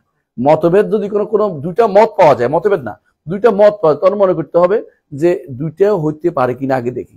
যদি দেখবেন দুইটা হইতে পারছে না, তখন বোঝা গেল যে এইটা বুঝার ক্ষেত্রে পরবর্তীতে ভুল করছে। আমি এখানে বলছিলাম যে এটা বুঝের ভুল, এটা বুঝে নাই, এরা না বুঝে আমার প্রতি লেগে গেছে। তো বুঝের ভুল তো মতভেদে হয় আর কি, কিন্তু ওরা বুঝে না যে আমি বলতে চাচ্ছি এটা, যে এই বুঝটা ওনারা কি বলছে পরবর্তীতে এটা বুঝতে ভুল করেছে। যেমন আমরা উদাহরণ দিয়ে থাকি, আমি উদাহরণ দিয়েছেন নিজেই, যে আল্লাহ তাআলাকে কি রাসূলুল্লাহ সাল্লাল্লাহু আলাইহি ওয়াসাল্লাম মেরাজের রাতে দেখছে কিনা? কিছু কিছু বর্ণনা তো দেখছে আসছে। ইবনে আব্বাস বলছে যে দেখছে, তাই না? আয়েশা রাদিয়াল্লাহু আনহা বলছে দেখেন নাই। এটা আপনি কেমনে? ইবনে তাইমিয়া এটা বলেছেন যে এই যে মতভেদটা হয়েছে, এই মতভেদটা আসলে আমাদের বুঝের ভুল কারণ হয়েছে। কারণ ইবনে আব্বাস যেটা বলেছেন সেটা হচ্ছে তিনি তাকে স্বপ্নে দেখেছেন। আর যেটা আমাদের আমাদের মা বলেছেন যেটা, সেটা কি আসলে তিনি চোখে দেখেন, চর্মচক্ষে দেখেন নাই। কারণ তিনি তাকে চর্মচক্ষে দেখা যাবে না, নিজেই বলেছেন রাসূল যে ইন্নাকুম লান তারাউ রাব্বাকুম হাত্তা তামুতু, যতক্ষণ না মারা যাচ্ছে তোমাদের রবকে দেখতে পাবে না। আর ঘুম যেহেতু মৃত্যু, এই জন্য ঘুমের মধ্যে আল্লাহ তাআলাকে মুহাম্মদ সাল্লাল্লাহু আলাইহি ওয়াসাল্লাম দেখেছেন, এবং তিনি বলেছেন যে আমি আমার রবকে দেখেছি। তিনি আমাকে বলছেন, মুহাম্মদ তুমি কি জানো উপরস্থ জগতে কি নিয়ে ঝগড়া হচ্ছে? বিল কাফারাত ওয়াদ দারাজাত, হাদিসে আছে কাফারা এবং দারাজা নিয়ে। তো কাফারা কি, দারাজা কি? যে কাফারা হচ্ছে যে কাসাতুল খুতা ইলাল মাসাজিদ, মসজিদে আসা যাওয়া করতে করতে যতবার যাবে তো কাফারা হয়ে যাবে, হাদিসে আসছে। এবং ইসবাগুল উদওয়াল মাকারে, কষ্টকর হইলে অজু করলে সেটা গুনাহ মাফ হবে, এগুলো কাফারাত। আর দারাজাত কি, মর্যাদা বৃদ্ধি পাবে, এটাও বলা হয়েছে। তো এই জাতীয় জিনিসগুলো যে আলোচনা হচ্ছে উপরে, এটা জানিয়ে দিয়েছেন রাসূলুল্লাহ সাল্লাল্লাহু আলাইহি ওয়াসাল্লামকে আল্লাহ তাআলা কিভাবে জানিয়েছেন? স্বপ্নের মাধ্যমে। এবং স্বপ্নের মাধ্যমে তিনি বলছেন রাআইতু রাব্বি ফি আহসানি সূরা, উত্তম সূরাতে আমি আমার রবকে দেখেছি, উত্তম সূরাতে আমি আমার রবকে দেখেছি। তো এই যে এইটা অস্বীকার করে না ইবনে আব্বাস, আয়েশা এটা অস্বীকার করে নাই, অর্থাৎ দুইজনের দুইটা ক্ষেত্র ভিন্ন ছিল। এই বিষয়টা আমি আমার ফাতাওয়াল হামাওয়িয়াল কুবরার মধ্যে বিস্তারিত লিখেছি, আপনারা হয়তো পড়বেন। ফাতাওয়াল হামাওয়িয়াল কুবরাটা দয়া করে পড়বেন, অনেক কিছু আপনাদের হল হয়ে যাবে এই মাসালাগুলির মধ্যে। দয়া করে একটু পড়ে নেবেন কষ্ট করে, এবং দাগ দিয়ে নেবেন, প্রয়োজন আমাকে জিজ্ঞাসা করার জন্য প্রশ্ন নোট করবেন, পরে দেখবেন যে নিজেরা হল পেয়ে যাবেন ইনশাআল্লাহ। এর ভিতরে আছে হ্যাঁ আল ফাতাওয়াল হামাওয়িয়া আল কুবরা, আল ফাতাওয়াল হামাওয়িয়া আল কুবরা, দয়া করে এটা পড়বেন। এটা কেন পড়বেন? এটার মধ্যে আপনি খোলাসা ইবনে তাইমিয়া রাহমাতুল্লাহ আলাইহি আরেকটা বইটা, যেটা আমি ব্যাখ্যা করে বের করেছি, এটা যদি আরেকদিন কোনো ব্যাখ্যা করতে পারি, এটা ইনশাআল্লাহ সেরকম একটা গ্রন্থ হবে ইনশাআল্লাহ। তো আমরা যেটা আশা করি আছি যে আল্লাহ তৌফিক দিলে, যদি মাদ্দাল্লাহু লিল উমর, যদি আল্লাহ বয়স বাড়িয়ে দেয়, তার রহমত কর্মের মধ্যে ভালো কাজ করতে পারে, ইনশাআল্লাহ এটাও করবো। এবং আরেকটা বই করার ইচ্ছা আছে, তাদমুরিয়া কাজে আছে, এখন চলছে ইনশাআল্লাহ। তো যেটা বলছিলাম, তো এখন যেই কারণে ইবনে তাইমিয়া রাহমাতুল্লাহ আলাইহির সাথে উপরে এত বেশি খড়গহস্ত হয়েছিল বেদাতীরা। ইবনে তাইমিয়া রাহমাতুল্লাহ কেমন খড়গহস্ত হয়েছে আপনি চিন্তা করতে পারেন? একটা মানুষ তাকে এত কষ্ট দেয়া হয়েছে, তাকে বাইরে থাকতে দেওয়া হয়নি, তার কথা শুনতে দেওয়া হতো না, তার বিরুদ্ধে মিথ্যাচার করা হতো। মিথ্যাচার কি করে জানেন? মিথ্যাচার করছে এমন যে, মানে যে জিনিস তিনি বলেন না এটা বলায়। তিনি কখনো বলেন নাই যে আল্লাহ তাআলা কিভাবে নিকটস্থ আসমানে নেমে আসে, এটা আল্লাহ তাআলা বলেন নাই। কারণ এই ধরন নির্ধারণ করতে যাওয়া আমাদের কাজ নয়। আমাদের কাছে তিনি নেমে আসেন, কিভাবে আসেন জানি না। যদি কোনো কেউ বলে যে প্রত্যেক জায়গাতে তো ওই যে এখন কতগুলি তৈরি হয়েছে, এগুলি বলে জায়গা তো রাত শেষ রাতে তো আল্লাহ তো সব শেষ রাতে থাকে, এই জাতীয় ধরন নির্ধারণ করতে আপনাকে বলি না। কারণ আপনি বুঝছেন কি জন্য? নিজের উপর ক্যাশ করছেন। আপনি নামেন কি দিয়া, রশি দিয়া, আপনি সিঁড়ি দিয়া, আপনি এরকম মনে করে বসে রয়েছেন। আল্লাহ তাআলা তো এরকম নামে আমরা বলি নেই, আল্লাহ তাআলা নামার ধরন তো আমরা জানি না। তিনি বলছেন নামেন, কিভাবে নামেন আমরা জানি না। তবে তার রহমত বলবেন না, কারণ রহমতে কথা বলে না। তিনি নেমে কি বলেন? এমন কেউ কি আছে যে আমার কাছে ক্ষমা চাইবে, আমি তাকে ক্ষমা করে দিব? যদি রহমত বলেন, রহমতে তো কথা বলে না, সত্তা না কথা বলে, তাহলে আপনার ভুল। আপনি এটা ভুল ভুল তথ্য নিচ্ছেন। রহমত তো আল্লাহর রহমত তো তিনি অবারিত, সবসময় দিচ্ছেন। তো শেষ সাথে রহমত নাজিল হওয়ার অর্থ তো হতে পারে এটা, রহমত নাজিল হওয়ার কথা তিনি নিজেই নামেন, তুই কিভাবে নামেন সেটা আমরা জানি না। যত মানুষই বলবে তাহলে তাহলে তাহলে বাদ, তিনি নেমে আসেন কিভাবে আমরা জানি না। তবে সত্তাগত নামার কথা আমরা বলি না, তিনি আরশের উপরে সত্তাগত ভাবে আছেন, এটা আমাদেরকে বিশ্বাস করতে হবে। তিনি উপরেই থাকেন। ইমাম আবু হানিফা রাহমাতুল্লাহ এই জন্য বলেছেন যে নিচে থাকা স্রষ্টার কোনো গুণ হতে পারে না। আপনারা ভালো করে জানেন দুনিয়ার বুকে সব মানুষ যারা মর্যাদা তারা কি বলে, অনেক উপরের মানুষ তিনি, এটা বলেন অনেক নিচের মানুষ বলে না। আল্লাহ তাআলাকে আপনি যদি নিচে বলেন, এই জন্য আবু হানিফা রাহমাতুল্লাহ বলছেন যে কেউ যদি বলে আল্লাহ আরশের উপর, তবে আরশ কোথায় আছে আমি জানি না, তো সেই ব্যক্তিও কাফের। কারণ আল্লাহ তাআলা আর রহমান আলাল আরশ ইস্তাওয়া, আর আরশ হচ্ছে সর্বোচ্চ সর্বোচ্চ সৃষ্টি, সর্বোচ্চ সৃষ্টি। সৃষ্টির শুরু হচ্ছে আরশ থেকে নিচের দিকে, আরশের উপরে কোনো সৃষ্টি নাই। সেখানে শুধুমাত্র লা খালা লা মালা বলে, অর্থাৎ সেখানে শুধুমাত্র আল্লাহ তাআলাই আছেন, সেখানে আর কিছু নাই। আরশের উপরে তিনি কিতাব রাখছেন, এটা নিয়ে টেনশন করার কিছু নাই। আরশের উপরে, আরশের সাথে লাগানো, এর উপরে যেটা আছে এটা কি আল্লাহ তাআলা স্বয়ং, আর কিছু নাই।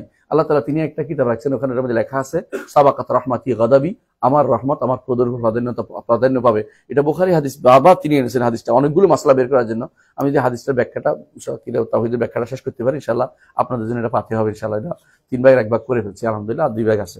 এটা শেষ করতে পারি ইনশাআল্লাহ, বড় ধরনের কাজ হলে প্রায় 720টার মধ্যে বের হতে পারে, বড় হয়ে যেতে পারে, সেই জন্য আমি টেনশনে আছি, তো কমাই চিন্তা করতেছি।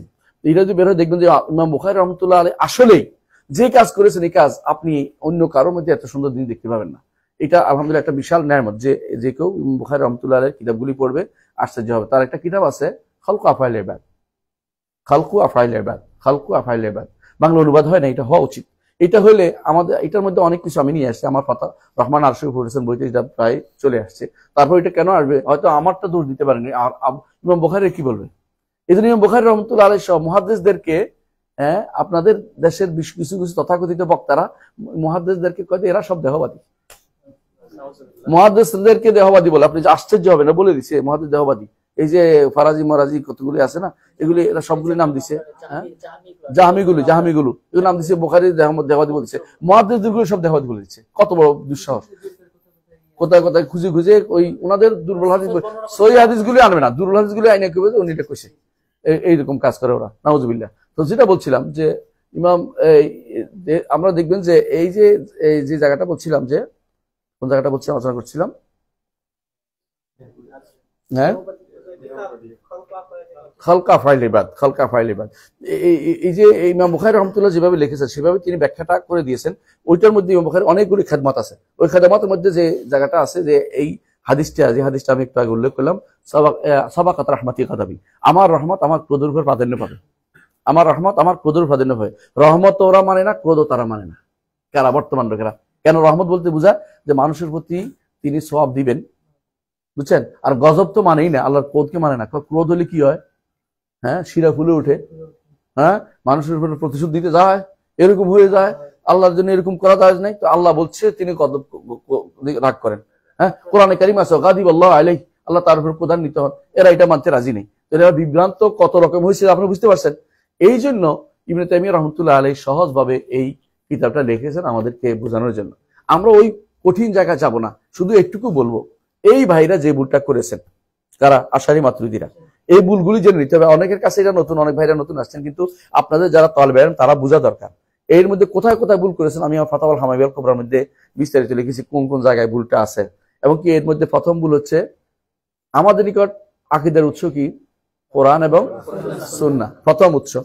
ওদের নিকট প্রথম উৎস হচ্ছে বিবেক, বুঝতে পারছেন? তো আকল, আকলকে তার প্রাধান্য দিচ্ছে। আমাদের নিকট ঈমান অর্থ কি? স্বীকৃতি দেয়া। ওদের নিকট ঈমান অর্থ শুধু বিশ্বাস, বুঝে আসছে কথাটা? এবং বিশ্বাস আনলে আর কিছু লাগবে না, আমল করা লাগবে না। আমাদের নিকট আমল ঈমানের অন্তর্ভুক্ত, এরা আমলকে ঈমান আমলকে ঈমান অন্তর্ভুক্ত মনে করে না। আমাদের নিকট আমল ঈমান বাড়ে কমে, ওদের নিকট ঈমান বাড়েও না কমে না। সবচেয়ে কোরআন বিরোধী কথাবার্তা সবগুলি, এগুলি সবগুলি কোরআনে কারীম। আল্লাহ বলছে লিয়াজদাদুল্লাযিনা আমানু ঈমানান, ঈমান বাড়ে, ওরা বলছে ঈমান বাড়ে না কমে না। আচ্ছা, তাহলে দেখুন আমাদের নিকট তাওহীদ হচ্ছে 3টি অংশ, ওরা বলছে না তাওহীদ হচ্ছে শুধু আল্লাহকে রব মানলে তাওহীদ হয়ে যাবে। আমাদের নিকট শিরিক হচ্ছে কবর পূজা করলে শিরিক হবে, আমলি শিরিক শিরিক, ওদের নিকট আমলি শিরিক শিরিকে না, ওরা এটা আমল শিরিক শিরিক মনে করে না। এই জন্য দেখবেন ওদের কাছে বিশাল কবর পূজা হচ্ছে, পাশেই বিশাল ওদের প্রতিষ্ঠান।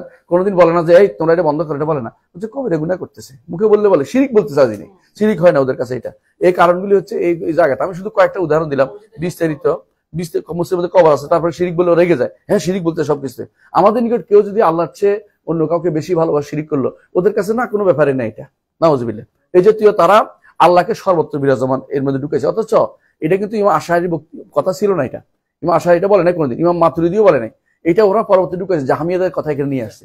এই জন্য শুনেন, অনেকে বলে থাকেন যে তাকে আপনি কাফের বলবেন, আমরা পুরা গোষ্ঠীকে কাফের কখনো আমরা বলি না, আমরা বলি যে এরা ফেরকা হয়ে গেছে, যে ফেরকার ব্যাপারে রাসূল বলছেন যে এরা জাহান্নামে যাবে, কারণ এরা আহলুস সুন্নাহ ওয়াল জামাত খুল্লাত, যারা খালেস আহলুস সুন্নাহ জামাত থাকতে পারে নাই, কিন্তু এরা জাহান্নামে যাওয়ার জন্য এলিজিবল পারসন হয়ে গেছে, কারণ তারা যে সমস্ত কথা বলে এগুলি আহলুস সুন্নাহ জামাতের কথা নয়। রাসূল যেটা বলেছেন মা আনা আলাইহি ওয়া আসহাবি, যার উপর আমি আছি এবং আমার সাহাবীরা আছে, এর উপর তারা নাই, সুতরাং তারা ওই যে 72 ফেরকার ভিতরে ঢুকে গেছে।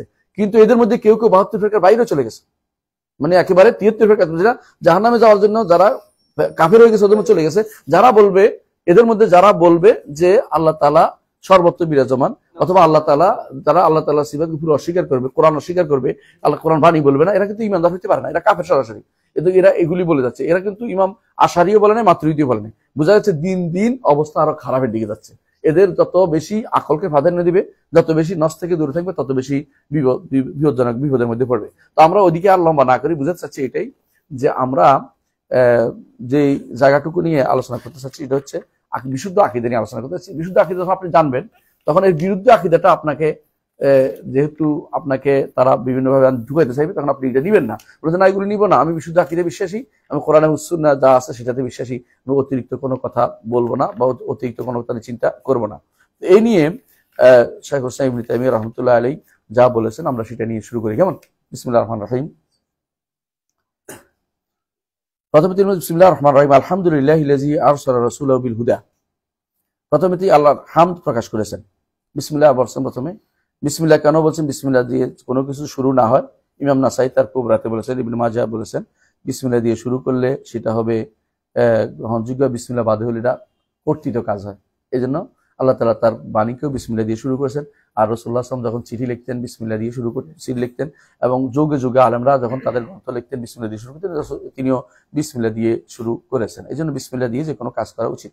বিসমিল্লাহ এক নাম হচ্ছে বাসমালা, যদি পুরোটা লেখে, হ্যাঁ, যদি আপনি বিসমিল্লাহির রহমানির রহিম এটাকে বলে বাসমালা। আর যদি কোনো শুধু বিসমিল্লাহ বলে এটাকে বলে তাসমিয়া। সামিল্লাহ ও কুল বিয়ামিনিকা, এই জন্য খাবার সময় কি বলতে হয়? তাসমিয়া। অর্থাৎ কি? বিসমিল্লাহ। খাওয়ার সময় বিসমিল্লাহির রহমানির রহিম পুরোটা না। কথা পার্থক্য বুঝছেন তো? পার্থক্য আছে। একটা হলো বাসমালা, একটা হলো তাসমিয়া, দুটোর পার্থক্য আছে। হ্যাঁ, তো কখনো বিসমিল্লাহ, কখনো তাসমিয়া। এই জন্য কাপড় পরার সময় বিসমিল্লাহ, ঘরে ঢোকার সময় বিসমিল্লাহ, খাবারের সময় বিসমিল্লাহ, ওযুর বিসমিল্লাহ, তাই না? তো আপনারা এটা জেনে নিতে হবে কখন কোনটা বলতে হবে। একটা হলো তাসমিয়া, একটা হলো বাসমালা। এই বিষয়ে আমার তাফসীরের মধ্যে উল্লেখ করেছি, প্রথম সূরা প্রথমেই শুরুতেই উল্লেখ করেছি, আশা করি দেখে নেবেন ওখানে কোথায় কি আছে, তাফসীরের মধ্যে উল্লেখ করেছি, আপনারা দেখে নেবেন ওখানে। বিসমিল্লাহ তাফসীরের মধ্যে আসছে যে এটা কিভাবে। হ্যাঁ, এখন অ্যাভেলেবেল নেই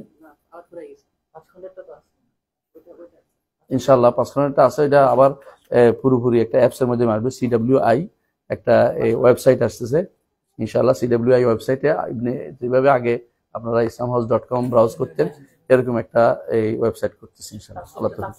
তাফসীরটা সবার আগে থাকবে, 5 খন্ডেরটা। এটাও আছে, এটার জন্য এটাও আপডেট হচ্ছে না, ওই ওরাই দিচ্ছে না, মানে ওই ইয়ারা ডেভেলপার না, ওই পাঠাইলে ওরা আপডেট দেয় না, ওরা তো আটকে রাখে। আমাদের নিজস্ব কোনো ইয়া নাই যে আমরা সার্ভার নাই, তো গুগল আটকে রাখে, গুগল আটকে রাখতেছে বারবার। গুগল এটা বন্ধ করার কোনো পথ থাকলে জানিয়ে দিবেন, মানে ওরা আটকে রাখে, দেয় না, নইলে আমাদের তো এখানে আরো শত শত হইতে পারে একসাথে। জি, তো আমরা যেটা আসি, বিসমিল্লাহির রহমানির রহিম, অর্থ তো করা লাগবে না, তাই না? জানেন সবাই এটা। আলহামদুলিল্লাহ, আলহামদুলিল্লাহিল্লাযী আরসালা রাসূলাহু বিল হুদা। তিনি বলছেন আল্লাহ তাআলার প্রশংসা করছেন তিনি। হামদ কাকে বলে? হামদ এবং প্রশংসার মধ্যে একটা পার্থক্য হচ্ছে এটা যে সাধারণত প্রশংসা যে কোনো মানুষ করতে পারে, দুনিয়ার উদ্দেশ্যে থাকতে পারে।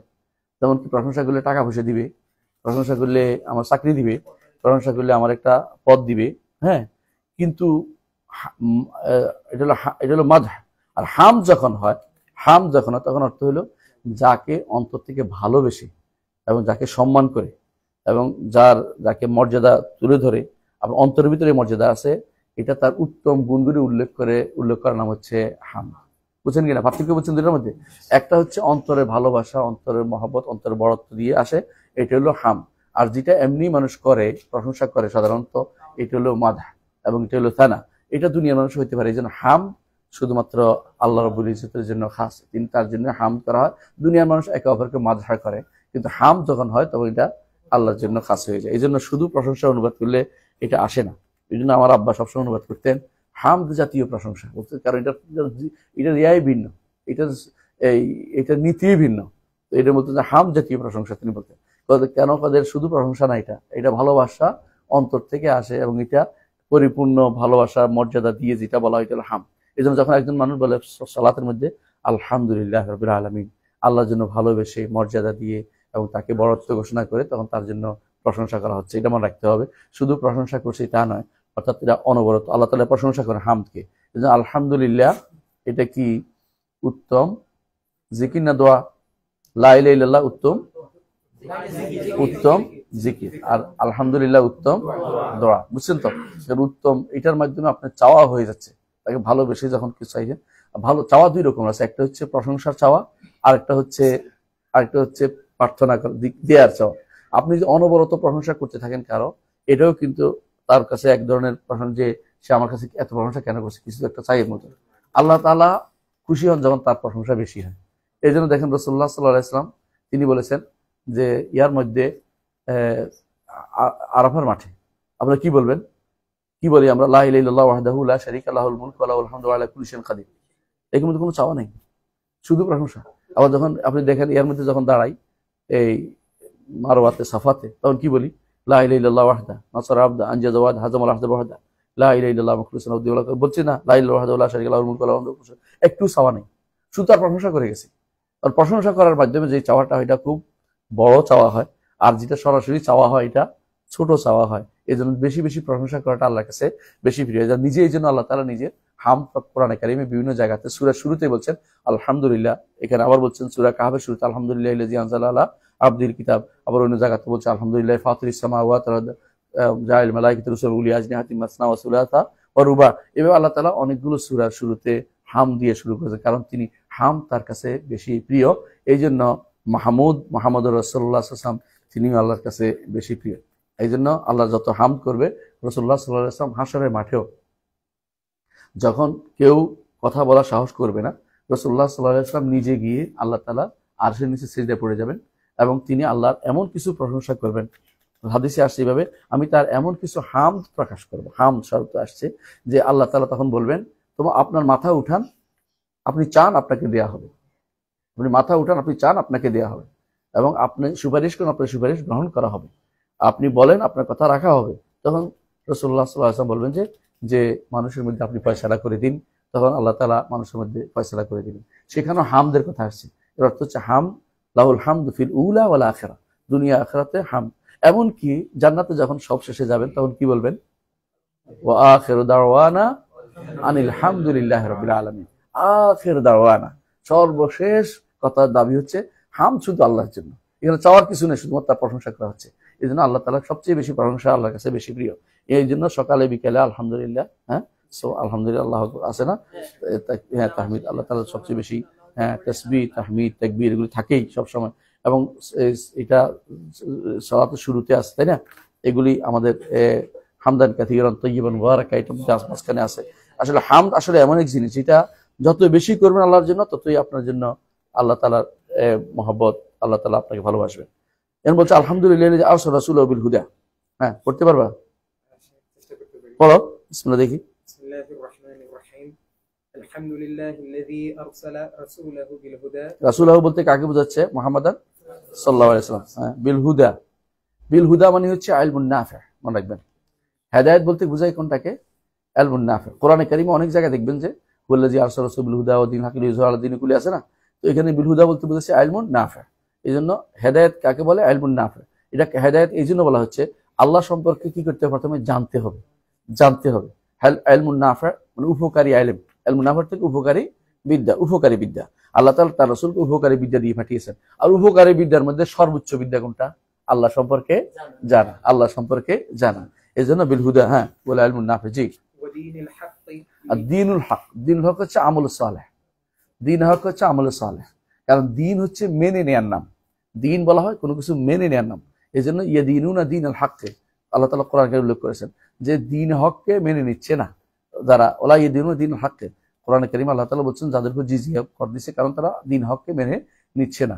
তো দিন হক হচ্ছে এই জন্য দিন হক বলতে বোঝাচ্ছে কি আমলুল সালেহ, নেক আমল, নেক আমল। তো আল্লাহ তাআলা কি নিয়ে পাঠিয়েছেন তার নবীকে মুহাম্মদ সাল্লাল্লাহু আলাইহি ওয়াসাল্লামকে? এক হচ্ছে ইলমুন নাফি, একটা হচ্ছে আমলুস সালেহ। মনে থাকবে, একটা ইলমুন নাফি, একটা হচ্ছে আমলে সালেহ। ইলমুন নাফি হচ্ছে উপকারী বিদ্যা, আর আমলে সালেহ যেটা হচ্ছে, আর এই দিন আমলে সালেহ তো জানি আমরা কি, নেক আমল, সৎ আমল যেটাকে বলে, সৎ আমল। এই দুইটা জিনিস সবসময় মাথায় রাখতে হবে। এটা তিনি কি করেছেন? হ্যাঁ, লিইয়ুযহিরাহু, আলা দ্দীনি কুল্লিহি, হ্যাঁ লিইয়ুযহিরাহু আলা দ্দীনি কুল্লি, যাতে করে, হু অর্থ বলতে দিনকে, আল্লাহর দিনকে সমস্ত মতবাদের উপরে তিনি উপরে উঠাইতে পারেন। সেই মতবাদ তখনকার দিনে রাসূলুল্লাহ সাল্লাল্লাহু আলাইহি ওয়াসাল্লামের যুগে এই সমস্ত মতবাদগুলো ছিল কি? শিরিক, কুফর, ইহুদিবাদ, নাসারাবাদ, মাজুসিবাদ, সাবেইবাদ। কোরআন আল্লাহ উল্লেখ করেছে এগুলিকে, তাই না? কোরআনে কারীম আল্লাহ তাআলা 5টা দিনের 6টা দিনের কথা উল্লেখ করেছে সূরা হজের মধ্যে। হ্যাঁ, আল্লাহ তাআলা উল্লেখ করেছেন আয়াতুল ফসল বলা, এটাকে আয়াতুল ফসল। আয়াতটা মনে রাখবেন, ইন্নাল্লাযীনা আমানু ওয়াল্লাযীনা হাদু ওয়ান নাসারা ওয়াস-সাবিনা ওয়াল মাজুস ওয়াল্লাযীনা আশরাকু ইন্নাল্লাহা ইয়াফসিলু বাইনা ইয়াউমিল কিয়ামা। আল্লাহ তাআলা কোরআন এই সূরার মধ্যে বলছেন যে দিন হচ্ছে মোট 6টা।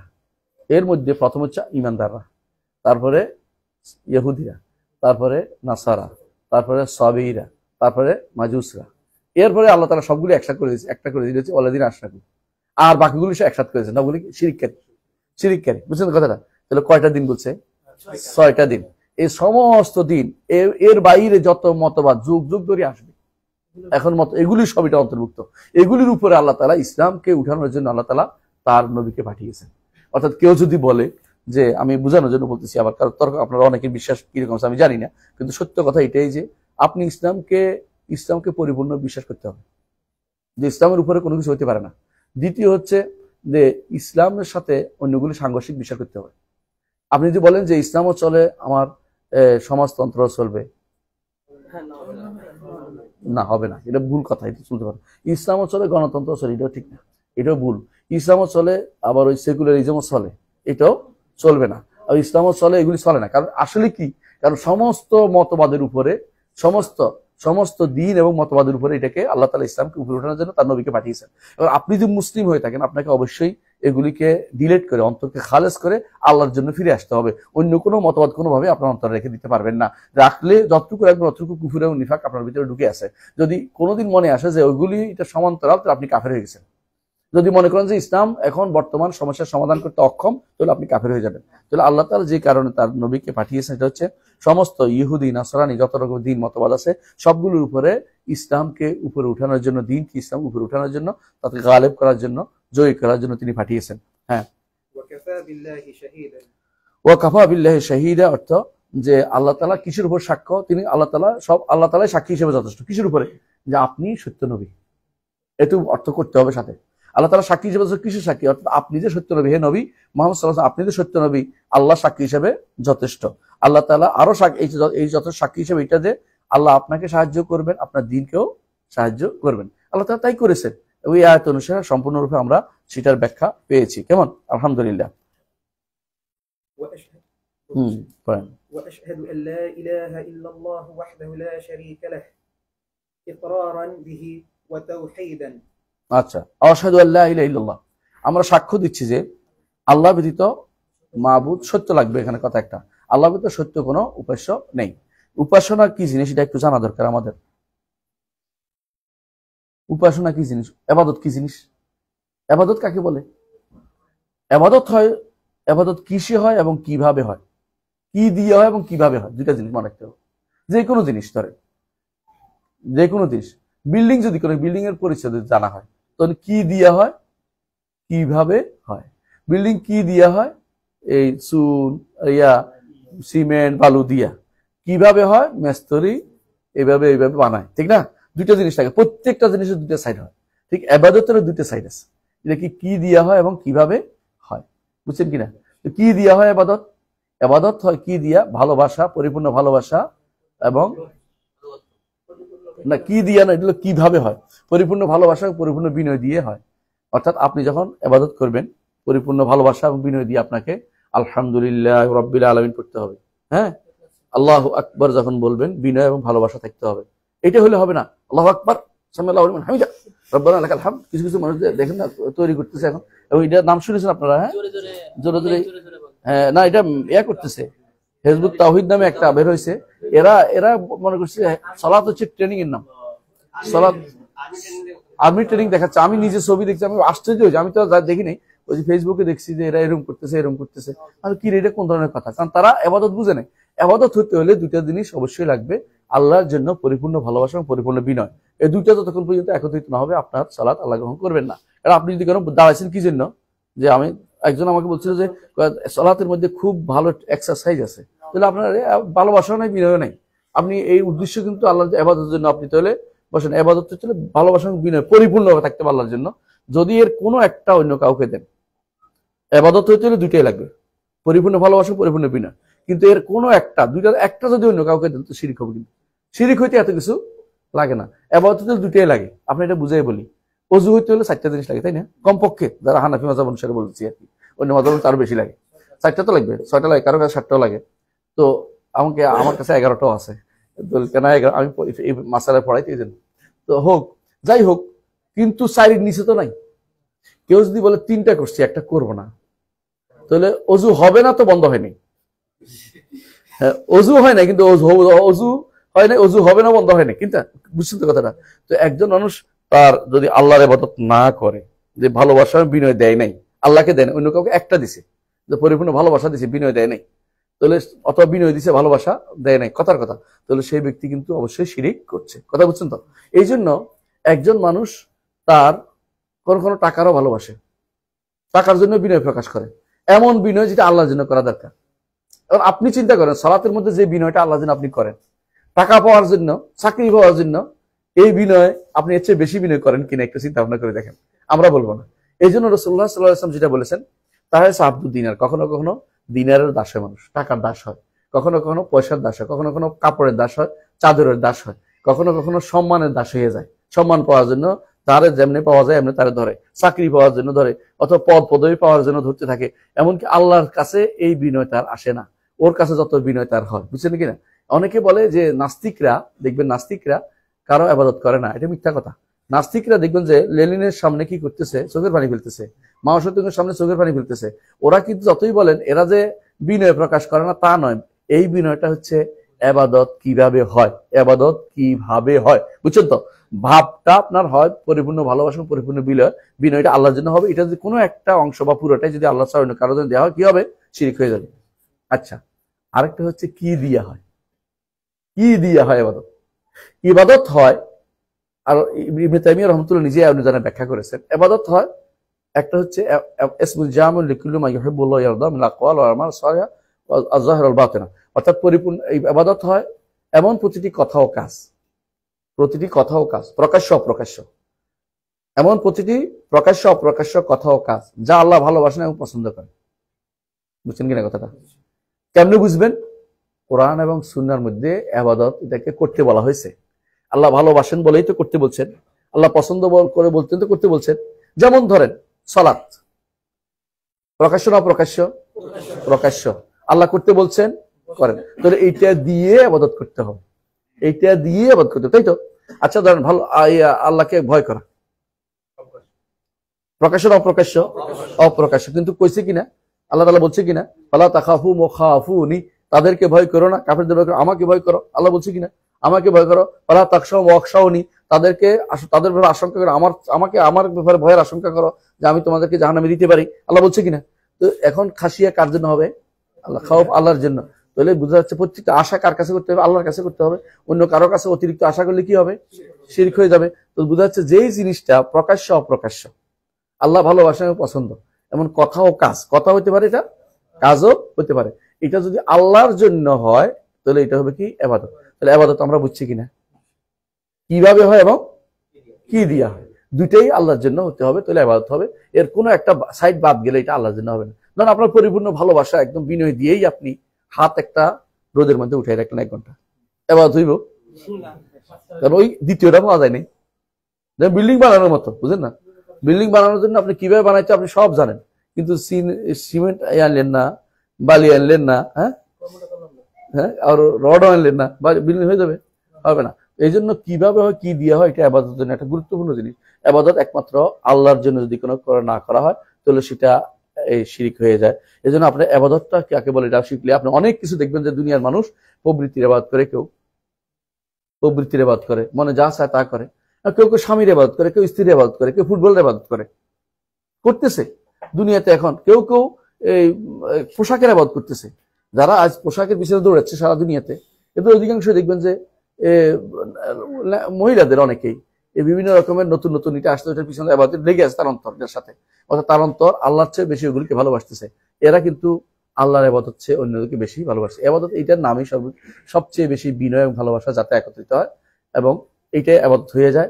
আল্লাহর জন্য হইতে হলে আল্লাহ যেটা পছন্দ করছে সেটা হইতে হবে, আল্লাহর জন্য না হলে অন্য কিছু হলে এটা শিরিক হয়ে যায়। ঠিক অন্যটাও শুদ্ধ। ধরুন সালাতটা আপনি অন্য কারোর জন্য করছেন, পরিপূর্ণ ভালোবাসা বিনয় বাদেও করছেন, তাও শিরিক হয়ে যায়। যাকাতটা আল্লাহ ওইরকম ভালোবাসা অন্য কারোর জন্য, ভয় পাওয়াটা এটাও যদি অন্য কারোর জন্য করে থাকেন আপনি ভালোবাসা বিনয় বাদেও, তাহলে আপনি কি হয়ে যাবে? শিরিক হয়ে যাবে। যে ব্যক্তি 5টা টাকা দিছে কোথায়? মাজারে, সে ব্যক্তি শিরিক কেমনে করলো বলেন তো?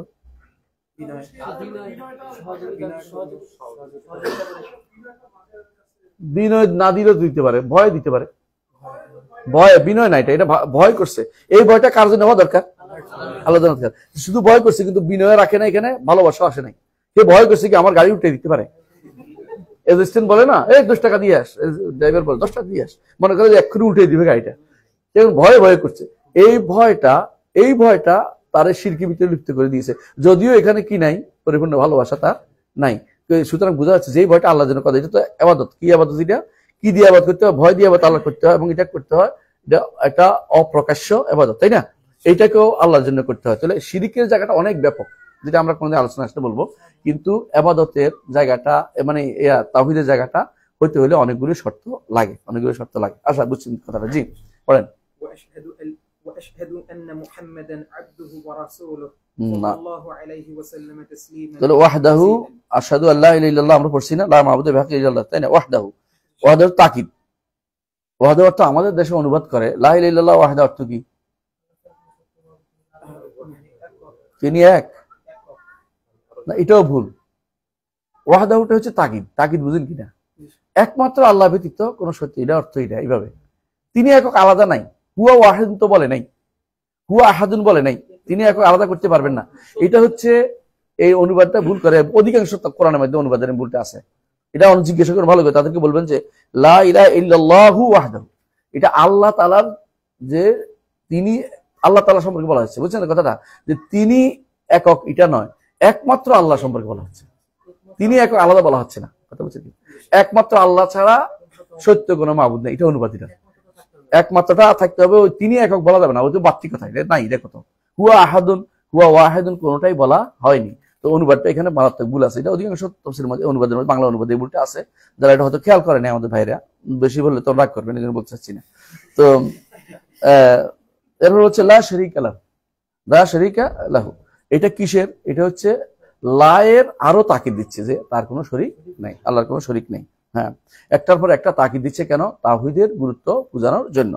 এরপর হচ্ছে ইকরারাম বিহি ওয়া তাওহীদান, এই যে তিনি বলছেন যে শাইখুল ইসলাম ইবনে তাইমিয়া রাহমাতুল্লাহ, যে আমি এটাকে ইকরার করছি এবং তাওহীদের ঘোষণা দিচ্ছি, অর্থাৎ আমি আমার অন্তর থেকে যে বিশ্বাস আছে এটা প্রচার করতেছি, আমার অন্তরের বিশ্বাসটা বলছি, এবং এটা আমি মন থেকে জেনে জেনে বলছি, না জেনে কোনো কথা বলি নাই। না জেনে কথা বলতে অর্থাৎ আমার বিশ্বাস, স্বীকৃতি, আমল তিনটা মিলে আমি বলছি। আমার এলেম, আমার জ্ঞান, আমার আমল এবং আমার বিশ্বাস তিনটা মিলে আমি বলতেছি যে লা আশহাদু আল্লা ইলাহা ইল্লাল্লাহ ওয়াহদাহু লা শারীকা লাহু, এবং এটা যে তাওহীদের ঘোষণা দিচ্ছি যে এর মাধ্যমে তাওহীদ প্রকাশ পাবে। আপনারা জানেন তাওহীদের আরো দুটা প্রকার আছে, তাই না? রুবুবিয়্যাহ এবং আসমা ওয়া সিফাত। উনি কিন্তু শুধু উলুহিয়াত নিয়ে আসছে কেন? কারণ যদি উলুহিয়াত ঠিক মতো হয় অন্যগুলি সাধারণত ঠিক হয়ে যায়, কিন্তু উলুহিয়াতে মানুষের সমস্যা বেশি, এই জন্য এটাকে রাসূলুল্লাহ সাল্লাল্লাহু আলাইহি ওয়াসাল্লাম বেশি প্রচার করছেন তখনকার সময়। কিন্তু তখনকার সময় কেউ কোনোদিন, রসুলের যুগে, সাহাবীদের যুগ পর্যন্ত কেউ আল্লাহর নাম গুণের মধ্যে শিরিক করে নাই বা অস্বীকার করে নাই। এটা আসছে জাহামিয়াদের মধ্যে, এর পরে আসছে। এই জন্য এটা পরবর্তীতে আমাদেরকে তাওহীদ বলতে তিন অংশ বলতে হবে।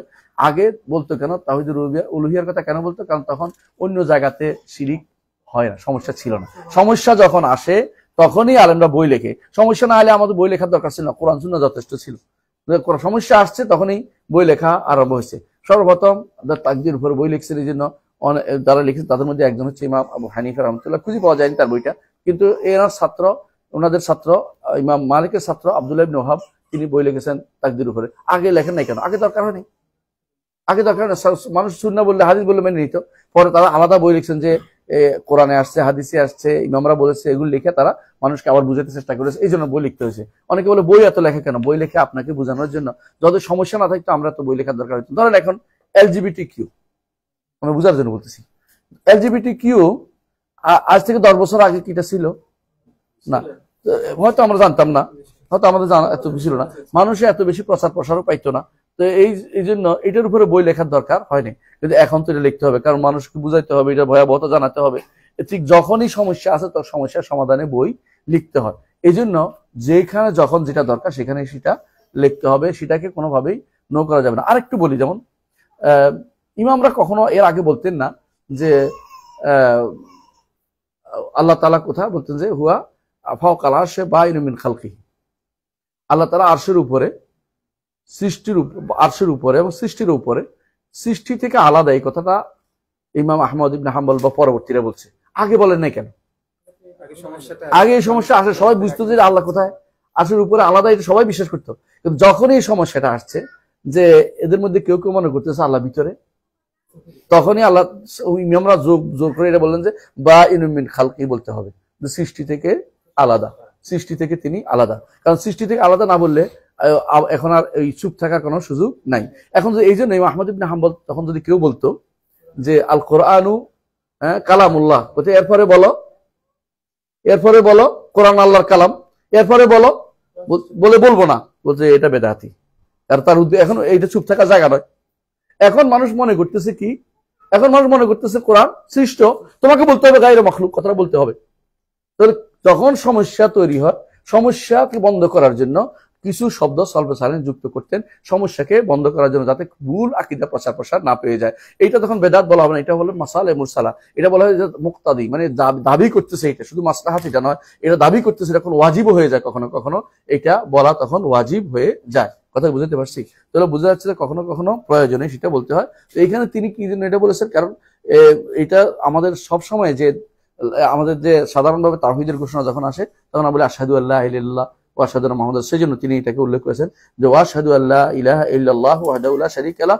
যেমন আমরা কোথায় বলি এটা, যখন তাসবিহের মধ্যে এটা বলি, হ্যাঁ, ওয়া ইকরারান বিহি ওয়া তাওহীদান ওয়া আশহাদু ওয়া আশহাদু আন্না মুহাম্মাদান আবদুহু ওয়া রাসূলুহু সাল্লাল্লাহু আলাইহি ওয়াসাল্লাম তাসলিমান মাজিদান। আলহামদুলিল্লাহ। এখন আমরা দেখতে পাচ্ছি, আমরা সাক্ষ্য দিচ্ছি যে মুহাম্মদ সাল্লাল্লাহু আলাইহি ওয়াসাল্লাম আল্লাহর দাস, তাই না? দাস শব্দটি বলতে কোনো দ্বিধা করবেন না। দাস বুঝেন তো? দাস অর্থ গোলাম, দাস যা অর্থ হচ্ছে গোলাম। সাধারণত অনেকে গোলাম বলতে আবার খাদেমও বুঝে, ছেলেও বুঝে, খাদেমও বুঝে, ছেলেও বুঝে। যেমন বলে যে রাসূলুল্লাহ সাল্লাল্লাহু আলাইহি ওয়াসাল্লাম বলছেন ইবনে আব্বাস, ইয়া গোলাম ইন্নী ওয়াল্লিমুকা কালিমাত, হে গোলাম তোমাকে কিছু কালেমা শিক্ষা দেবো। এখানে গোলাম অর্থ কি? প্রিয় বৎস। বুঝে আসছে কথাটা? গোলাম, হ্যাঁ। তাহলে বোঝা যাচ্ছে গোলাম শব্দের কয়েকটা অর্থ হতে পারে, কিন্তু যখন দাস বলে দিবেন তখন আর অর্থ তৈরি করতে পারবে না। এই জন্য অনেক সময় পাকিস্তানিরা গোলাম আলী, আমরা বলতে গোলাম আলী তো জায়েজ নেই, কারণ আমরা তো আল্লাহর গোলাম, আলীর গোলাম না। হ্যাঁ, গোলাম মহিউদ্দিন রাখা জায়েজ নেই, কারণ আমরা তো আল্লাহর গোলাম, আমরা মহিউদ্দিনের গোলাম হইতে যাবো কেন? তখন ওরা বলে যে গোলাম অর্থ খাদেম, মানে এটা বানাইছি একটা পয়সা যাতে করে বাঁচার পর। খাদেমকে মরে গেছে, তুমি কি খেদমত করবে, কি করে? অর্থাৎ তুমি আলীর খেদমত করতে পারবে না, না কবরের খেদমত করতে পারবে, নাকি মহিউদ্দিনের খেদমত করতে পারবা? এগুলো বানানোর জন্য বানানো আর কি, একটা কথা তৈরি করে। তো মূলত এটা তাদের ভাষায়, উর্দু ভাষায় সাধারণত গোলাম বলতে কখনো কখনো খাদেম ব্যবহৃত, কিন্তু বাংলা ভাষায় গোলাম বলতে সাধারণত দাসে বোঝায়, দাসে বোঝায়। সেজন্য আমরা আলহামদুলিল্লাহ দাসে অর্থ করি, কারণ বাংলা ভাষা আমাদের দাস শব্দ আছে। আমরা আমাদের নবীকে দাস বলি। এই দাসটা হচ্ছে, এই দাসত্ব হচ্ছে সম্মানের, এই দাসত্ব হচ্ছে মর্যাদার, এই দাস হচ্ছে মর্যাদার। আল্লাহ তাআলা তার নবীকে এটা বলে উল্লেখ করেছেন। হ্যাঁ, এই দাসত্ব মর্যাদা, এটা হচ্ছে উইলিংলি দাসত্ব, উইলিংলি দাসত্ব গ্রহণ করা। আর একটা দাসত্ব আছে, মানুষের বাইরে কখনো যেতে পারে না। প্রত্যেকটি মানুষ, কাফের, প্রত্যেকটি সৃষ্টি আল্লাহর দাস, প্রত্যেকটি সৃষ্টি আল্লাহর দাস। এই জন্য আল্লাহ তাআলা বলছে ইনকুল্লু মান ফিস সামাওয়াতি ওয়াল আরদি ইল্লা আতির রহমানি আবদা। আসমান জমিনে যা আছে সবই আল্লাহর দাস হইতে বাধ্য। দাস কেন বলছে? কারণ তারা আল্লাহ মনিবের নির্দেশ মানতে বাধ্য। তারা মরতে হয় কিনা, তাদেরকে দুনিয়াতে আসতে হয় কিনা, অসুস্থ হয় কিনা, এর অর্থ হচ্ছে তারা যতই চেষ্টা করুক না কেন দাসত্বের বাইরে তারা যেতে পারে না। এই জন্য ইবনে তাইমিয়া রাহমাতুল্লাহ একটা কথা বলেছেন যে সবচেয়ে বড় যে জিনিসটা এই বান্দার মধ্যে যে কারণে তাকে তার দাসত্ব করতেই হয়, কোনো ব্যক্তি দাসত্ব থেকে মুক্ত না, এই কারণ হচ্ছে একটা হচ্ছে অভাব। তার মধ্যে অভাব আছে, বুঝে আসছে? তার মধ্যে কি আছে? অভাব আছে। আরেকটা হচ্ছে আবেগ, তার মধ্যে আবেগ আছে। কারোর কাছে আবেগটা প্রকাশ করতে চায়। মানুষ যদি আবেগ প্রকাশ করতে না পারে তাহলে গুমড়ে মরে। দেখবেন যে কারোর কাছে যায় কিছু বলতে পারতেছি না, হ্যাঁ, আর স্বামীর কাছে না বলতে পারলে আরো মন খারাপ হয়ে যায় স্ত্রীরা। তো স্ত্রীর কাছে মাঝে মধ্যে দুনিয়ার সব কথা বলে হালকা হতে চেষ্টা করে। আবেগ আছে, তো আবেগটা প্রচার করার জন্য দুনিয়াতে বললো কোনো আবেগ আছে আল্লাহ ছাড়া কারোর কাছে বলা যায় না, একান্ত আবেগ। এবং মানুষের কিছু অভাব আছে যেগুলো আল্লাহর কাছে শুধুমাত্র পেশ করতে পারে, কারোর কাছে বললে কাজ হয় না। এই জন্য বান্দার অভাব আছে, আবেগ আছে, অ এবং আ, বুঝছেন? একটা অ একটা আ, এই দুইটা যদি কেউ এই দুইটার কারণে ইবনে তাইমিয়া রাহমাতুল্লাহ বলছেন কোন ব্যক্তি দাসত্ব থেকে মুক্ত না। এখন কেউ যদি আল্লাহর একান্ত দাসত্ব করে, যে মেনে নিলাম আল্লাহ তিনি আমার রব, তাহলে সেই ব্যক্তি হচ্ছে সত্যিকারের আল্লাহর প্রিয় বান্দা। এটা হলো গর্বের একটা গর্ব, আমার এক গর্বের জায়গা, যে জায়গায় আমি আল্লাহ দাসত্ব করতে পেরেছি। আর যে ব্যক্তি দাসত্ব করতে চায় না কিন্তু আল্লাহ তার দাসত্বের বাইরে যেতেও পারে না, সেই ব্যক্তি হচ্ছে আল্লাহ দুর্ভাগা। যে ব্যক্তি আল্লাহর কথা শুনে নাই, দুর্ভাগা দাস, সে কোনো কাজে আসে না। এই দাসত্ব কিছু পাইতে পারে না। দাসত্ব তো সবাই করে বাধ্য, এই দাসত্ব জান্নাত পাবে না। কিন্তু যে ব্যক্তি উইলিংলি দাসত্ব করবে সেই ব্যক্তিটা পুরস্কার হিসেবে জান্নাত পাবে এবং আখিরাত তার জন্য আল্লাহর নিয়ামত থাকবে। কথা বুঝতে পারছেন কিনা? তাহলে কিছু দাসত্ব আছে সম্মানের, এ রাসূলুল্লাহ সাল্লাল্লাহু আলাইহি ওয়াসাল্লামকে যে আল্লাহর দাস বলতেছি সম্মানের। আশহাদু আন্না মুহাম্মাদান আবদুহু ওয়া রাসূলুহু বলি না, কখন বলি? আত্তাহিয়ার মধ্যে। প্রতিদিন প্রতি সালাতের মধ্যে অন্তত বলা হয়, একবার তো বলতেই হয় প্রতি সালাতের মধ্যে, আর বেশি তো বেশি মাঝে মধ্যে আছে। এই দাসত্বের কথা আল্লাহ তাআলা কোরআনে কারীম বিভিন্ন জায়গাতে উল্লেখ করেছেন, বিশেষ করে উল্লেখ করেছেন কথা, তারপর কোরআন নাজিল হওয়ার জায়গাতে উল্লেখ করেছেন, এমনকি তিনি মেরাজের রাত্রিতে ইসরা ও মেরাজের মধ্যে উল্লেখ করেছেন আমার দাসকে সফর করিয়েছি, উল্লেখ করেছেন, দাসের কথা উল্লেখ করেছেন, কারণ স্পেশাল দাস হচ্ছেন তিনি। এবং এইভাবে আল্লাহ তাআলা বিভিন্ন জায়গাতে সালাতে 9 বার বলতে হয়। এই দাসের কথা আমরা বারবার যে বলতেছি, এগুলি হচ্ছে আল্লাহ আর রাসূলের জন্য সম্মানের দাসত্ব, এগুলো দূষণীয় দাসত্ব না। আল্লাহ তাআলার দাস যদি কেউ না হতে চায়, সে মানুষের দাস হবে, সম্মানের দাস না হলে অসম্মানের দাস হবে।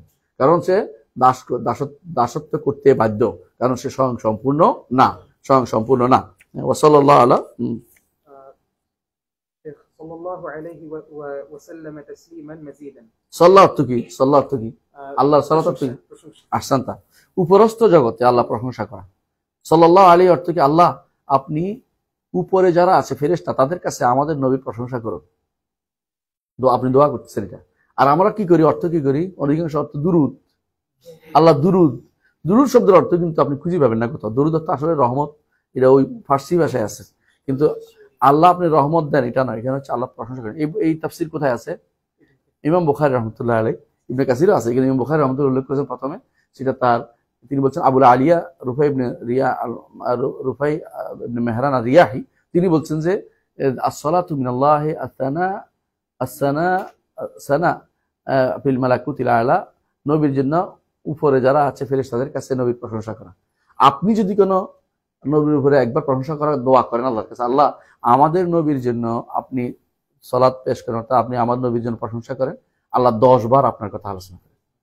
এই জন্য সবচেয়ে বেশি সম্মানের জায়গা হচ্ছে সবচেয়ে বেশি দোয়া করতে হয় সালাত দিয়ে।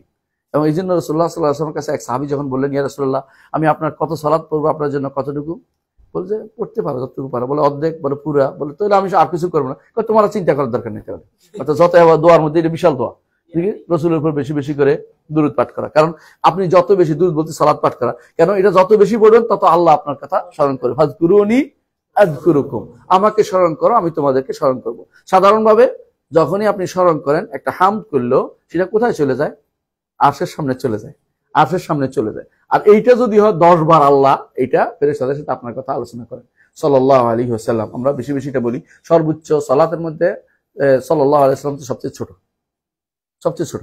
এরপরে আছে দুরূদ ইব্রাহিম হচ্ছে একটু বড়, দুরূদ ইব্রাহিম বড়। হ্যাঁ, দুরূদ ইব্রাহিম মধ্যে অনেকে বলেন দুরূদ ইব্রাহিম তো সালাম নাই, সালাম না থাকলে সালাম ভিন্ন জিনিস, দুইটা ভিন্ন, একটা এই সওয়াব, একটা আরেক সওয়াব, দুইটাকে একসাথে করা জরুরি না। একসাথে করতে পারছি সাল্লাল্লাহু আলাইহি ওয়াসাল্লাম, সাহাবায়ে কেরাম বলতেন এটা, এবং এটা হাদিসে শব্দে আসছে, এই জন্য আমরা সাল্লাল্লাহু আলাইহি ওয়াসাল্লাম বলি। এইটা একসাথে বলতে পারছি, কিন্তু তাই বলে দুরূদ ইব্রাহিমকে নাকিস বলার কোনো সুযোগ নাই। তথাকথিত কিছু মানুষ আছে যারা বলে দুরূদ ইব্রাহিম তো নাকিস, অর্থাৎ তিনি অসম্পূর্ণ, নিজেরা এখন সালাত বানাইছে বসে বসে, সালাতের উপরে বই লিখে বলছে, অত বানোয়াট হাদিস দিয়ে বই লিখে বলছে। তো এটা আসলে ভুল। হ্যাঁ, অর্থ ভিন্ন করে দিচ্ছে কেউ। হ্যাঁ, অনেকে এটাও জানে না। জি, তো সাল্লাল্লাহু আলাইহি ওয়া আলিহি ওয়া আলা আলিহি, তার পরিবার বলতে কাকে বুঝাইছে?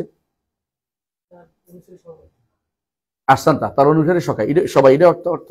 আরেকটা অর্থ হচ্ছে পরিবার বলতে তার সন্তান এবং তার স্ত্রীদের বুঝাইছে, দুটো অর্থ হইতে পারে। অর্থাৎ তার অনুসারী কিয়ামত পর্যন্ত যত মানুষ আসবে সবাই তার পরিবার অন্তর্ভুক্ত।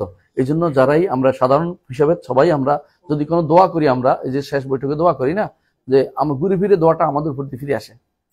হ্যাঁ, দোয়াটা আমাদের ফিরে, আল্লাহুম্মা সাল্লি আলা মুহাম্মাদ ওয়া আলা আলি মুহাম্মাদ, আমাদের উপর দিয়ে আবার ফিরে। যারাই রাসূল অনুসারী সবাই কিন্তু রাসূলুল্লাহ সাল্লাল্লাহু আলাইহি ওয়াসাল্লামের পরিবার অন্তর্ভুক্ত। এই জন্য যারা কাফের, রাসূলের পরিবারের মধ্যে যদি কাফের হয়ে যায়, সে কিন্তু এই দোয়া পাবে না।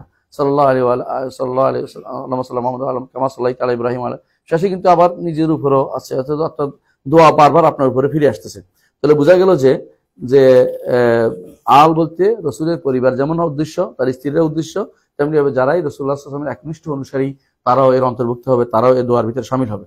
ও আসহাবিহি, আসহাব কারা?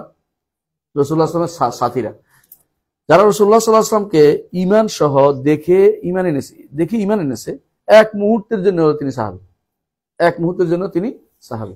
অথচ তাবী হওয়ার জন্য এই দেখা যথেষ্ট না, বরং কি করতে হয়?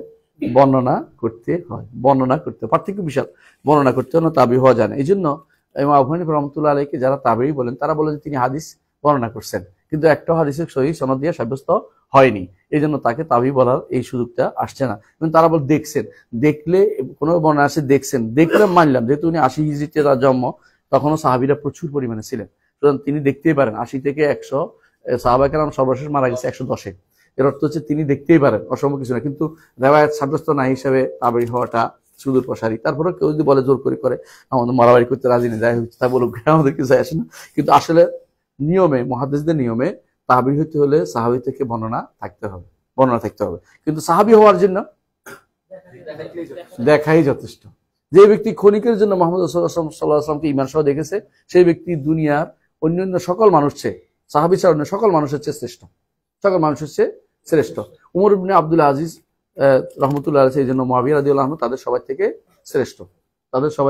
মুআবিয়া রাদিয়াল্লাহু আনহু উমর ইবনে আব্দুল আজিজ থেকেও শ্রেষ্ঠ, এটা মনে রাখতে হবে আমাদেরকে। কোনটা? ওরা সাক্ষাতের কারণ হয়ে যাবে, জি।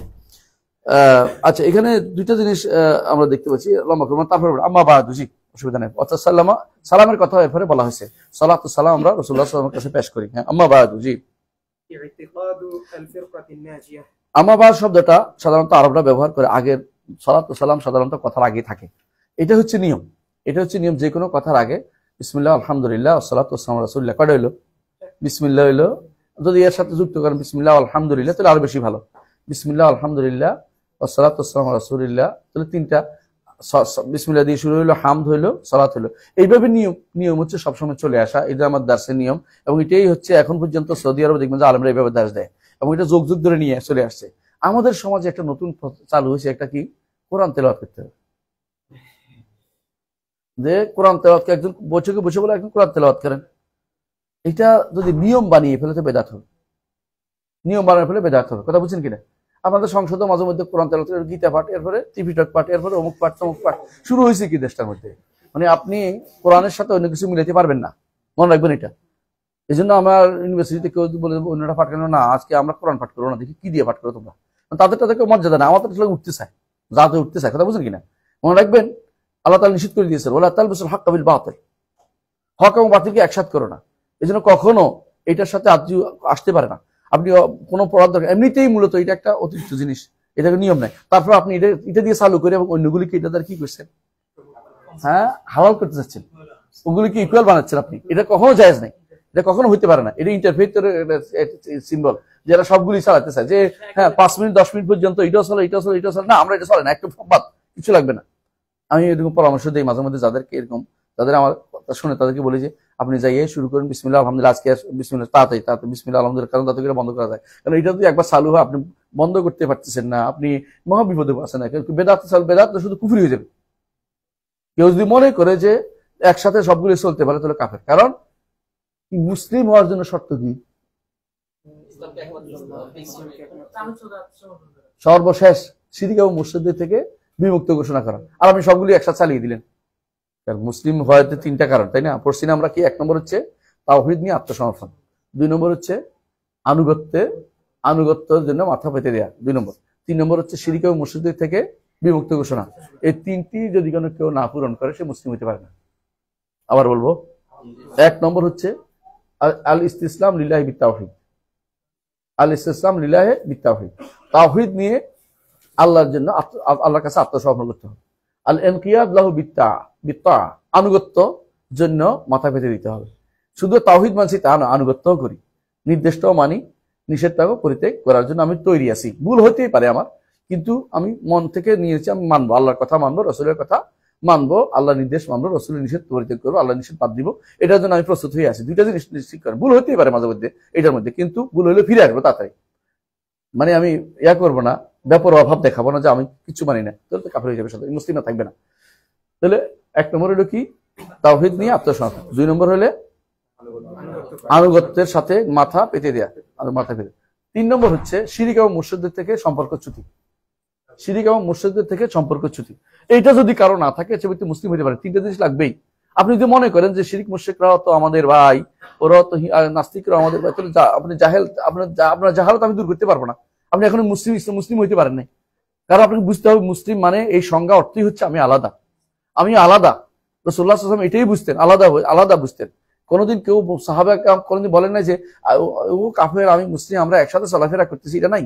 এরা সম্পূর্ণ বলতেছে যদি হ্যাঁ ব্যবসার কারণে চলতেন সমস্যা নাই, দুনিয়ার ব্যস্ততার কারণে একে অপরকে এটা করবে দুনিয়ার কর্মকাণ্ডের কারণে, ঠিক আছে, অন্তর থেকে অবশ্যই আলাদা হইতে হবে। কারণ সে সবচেয়ে বড় দুর্ভাগ্য জানা, সে আল্লাহর সাথে শরীক করে, সে আল্লাহর সাথে শরীক করে। যত ভালো ব্যবহার করুক না কেন, যে ব্যক্তি আল্লাহর সাথে শরীক করে তার কাছে কোনো কিছুই নাই, তার কাছে কোনো কিছু তার সাথে আমার সম্পর্ক থাকতে পারে না। এই জন্য শিরক এবং মুশরিক থেকে মুক্তি জিনিসটা অবশ্যই রাখতে হবে মুসলিম হওয়ার জন্য। মুসলিম যদি না হন তাহলে আপনার আর কিছু পাওয়ার মতো কোনো কিছু থাকবে না। বুঝে আসছে কথাটা? এই জন্য কখনো এই একসাথে দিবেন না। আম্মা বাদ, প্রথমে কি আম্মা বাদ অর্থ কি? আমি আগে আল্লাহর নামে শুরু করছি, আল্লাহর প্রশংসা করছি, নবীর উপরে সালাত ও সালাম পেশ করছি, কেমন?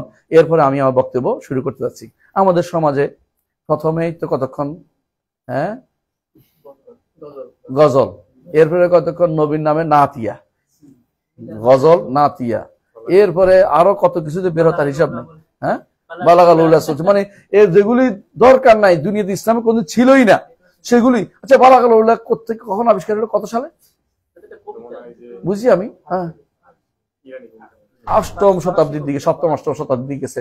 এই সময়ে 7ম শতাব্দী 8ম শতাব্দীর দিকে, অথবা 5ম শতাব্দী দিলাম, ওই সময়ে যে এর আগে যারা বালাগাল উল্লাহ জানে না ওরা কি মুসলমান ছিল? জিজ্ঞাসা করতে ওরা কিভাবে শুরু করতো? মানে আমরা এমন কাজ শুরু করি যেগুলি আসলে শরীয়তের সাথে সম্পৃক্ততা নাই, কিন্তু এগুলিকে আমরা বেশি গুরুত্ব দিয়ে আরম্ভ করে দিয়েছি। এই জন্য অনেকেই দেখি আমার ইয়াতে আগে কোথাও আমি ওয়াজে গেলে কেউ বলে জাগরণী করে না, কোনো জাগরণ নেই। আমার আলহামদুলিল্লাহ কোরআন হাদিস আছে, জাগরণী বন্ধ করতে না, জাগরণী বলতে কিছু থাকে, এগুলি বুয়া, জাগরণী বলতে কোনো চালু করবেন না। বলে না এগুলো নাই, ইসলাম এগুলি নাই। আপনি যদি কোনো গুনগুন করে রসুলের কথা বলেন, ভালো কথা, আপনি কোরআন দিয়ে পড়েন, হাদিসের মনে করতে পারেন, কিন্তু বসে বসে গান বানাবেন, ওরা কিন্তু শুধু গানেই থাকে, নামাজের মধ্যে আর নাই, কর্মের মধ্যে আর নাই। এই গানগুলি যে ব্যক্তি, ইবনে কাইয়িম রাহমাতুল্লাহ আলাইহি বলেন, যে ব্যক্তি সিমা ইমানি, একটা হচ্ছে সামা বুঝেননি, সামা গান কয় না, আরবি শব্দ এটা, সামা অর্থ শোনা। তো যে ব্যক্তি ইমানি একটা শোনা আছে, সেটা কি? কোরআন শোনা। রাসূলুল্লাহ সাল্লাল্লাহু আলাইহি ওয়াসাল্লাম সাহাবীদেরকে বলছেন তুমি পড়ো আমি শুনি, বলছে কিনা? এটা কোনটা? কোরআন নাকি বলছে তুমি গান গাও আমি শুনি? না, কোরআন তিনি বলছে যে তুমি পড়ো আমি শুনি। বলছি ইয়া রাসূলুল্লাহ আপনার উপর নাজিল হয়েছে, আপনি শুনতে চান? আমি পড়বো? বলে হ্যাঁ আমার উপর নাজিল হয়েছে, আমি শুনতে চাই, তুমি পড়ো। কিন্তু অন্য কাউকে মাঝে মধ্যে কসিদা গাইছে, বলতে পারেন যে কসিদা গাইছে, কিন্তু কসিদা তো রাসূল ডেকে আনি বলেন আমার কসিদা রচনা করো বলেন নাই।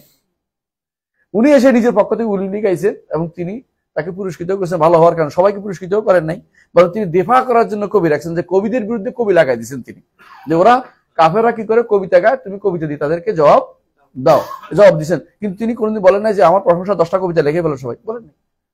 নাউজুবিল্লাহ, এটা তিনি করেন নাই, কারণ এটা রাসূল মানা করতে যে তোমরা বাড়াবাড়ি করিও না, বরং আমি আল্লাহর বান্দা, আল্লাহর দাস এবং রাসূল, এটা বলো। তোমরা কেন বাড়াবাড়ি করতে যাও, লা তুতরুনি কামা আতরাতিন নাসা ইব্রাহিম মারিয়াম, আমাকে বাড়িয়ে বাড়িয়ে ফুফিয়ে এটা বলিও না। অধিকাংশ যে সমস্ত আজকাল রাসূলের নামে যে সমস্ত রচিত হয়েছে, বেশিরভাগের মধ্যে সমস্যা আছে। যেমন দেখেন কি বলতেছে, ফুল ফুটে হেসে বলে ইয়া রাসূলুল্লাহ, এটা কি সত্য কথা? এটা মিথ্যা কথা। ফুল কোনোদিনই হেসে ইয়া রাসূলুল্লাহ বলেন নাই, এটা একটা মিথ্যা কথা চালু করে দিছে। এরকম বহু কিছু আপনি পাবেন যে রসুলের কাছে মন খুলে দেওয়া যায়, আপনি মন খুলতে পারবেন, কেমনি খুলবেন? আরো কত যে আছে, এগুলি বেশিরভাগই কিন্তু আপনি ভালো করে অর্থ দিয়ে খেয়াল করবেন, যেগুলি বলা যায় না।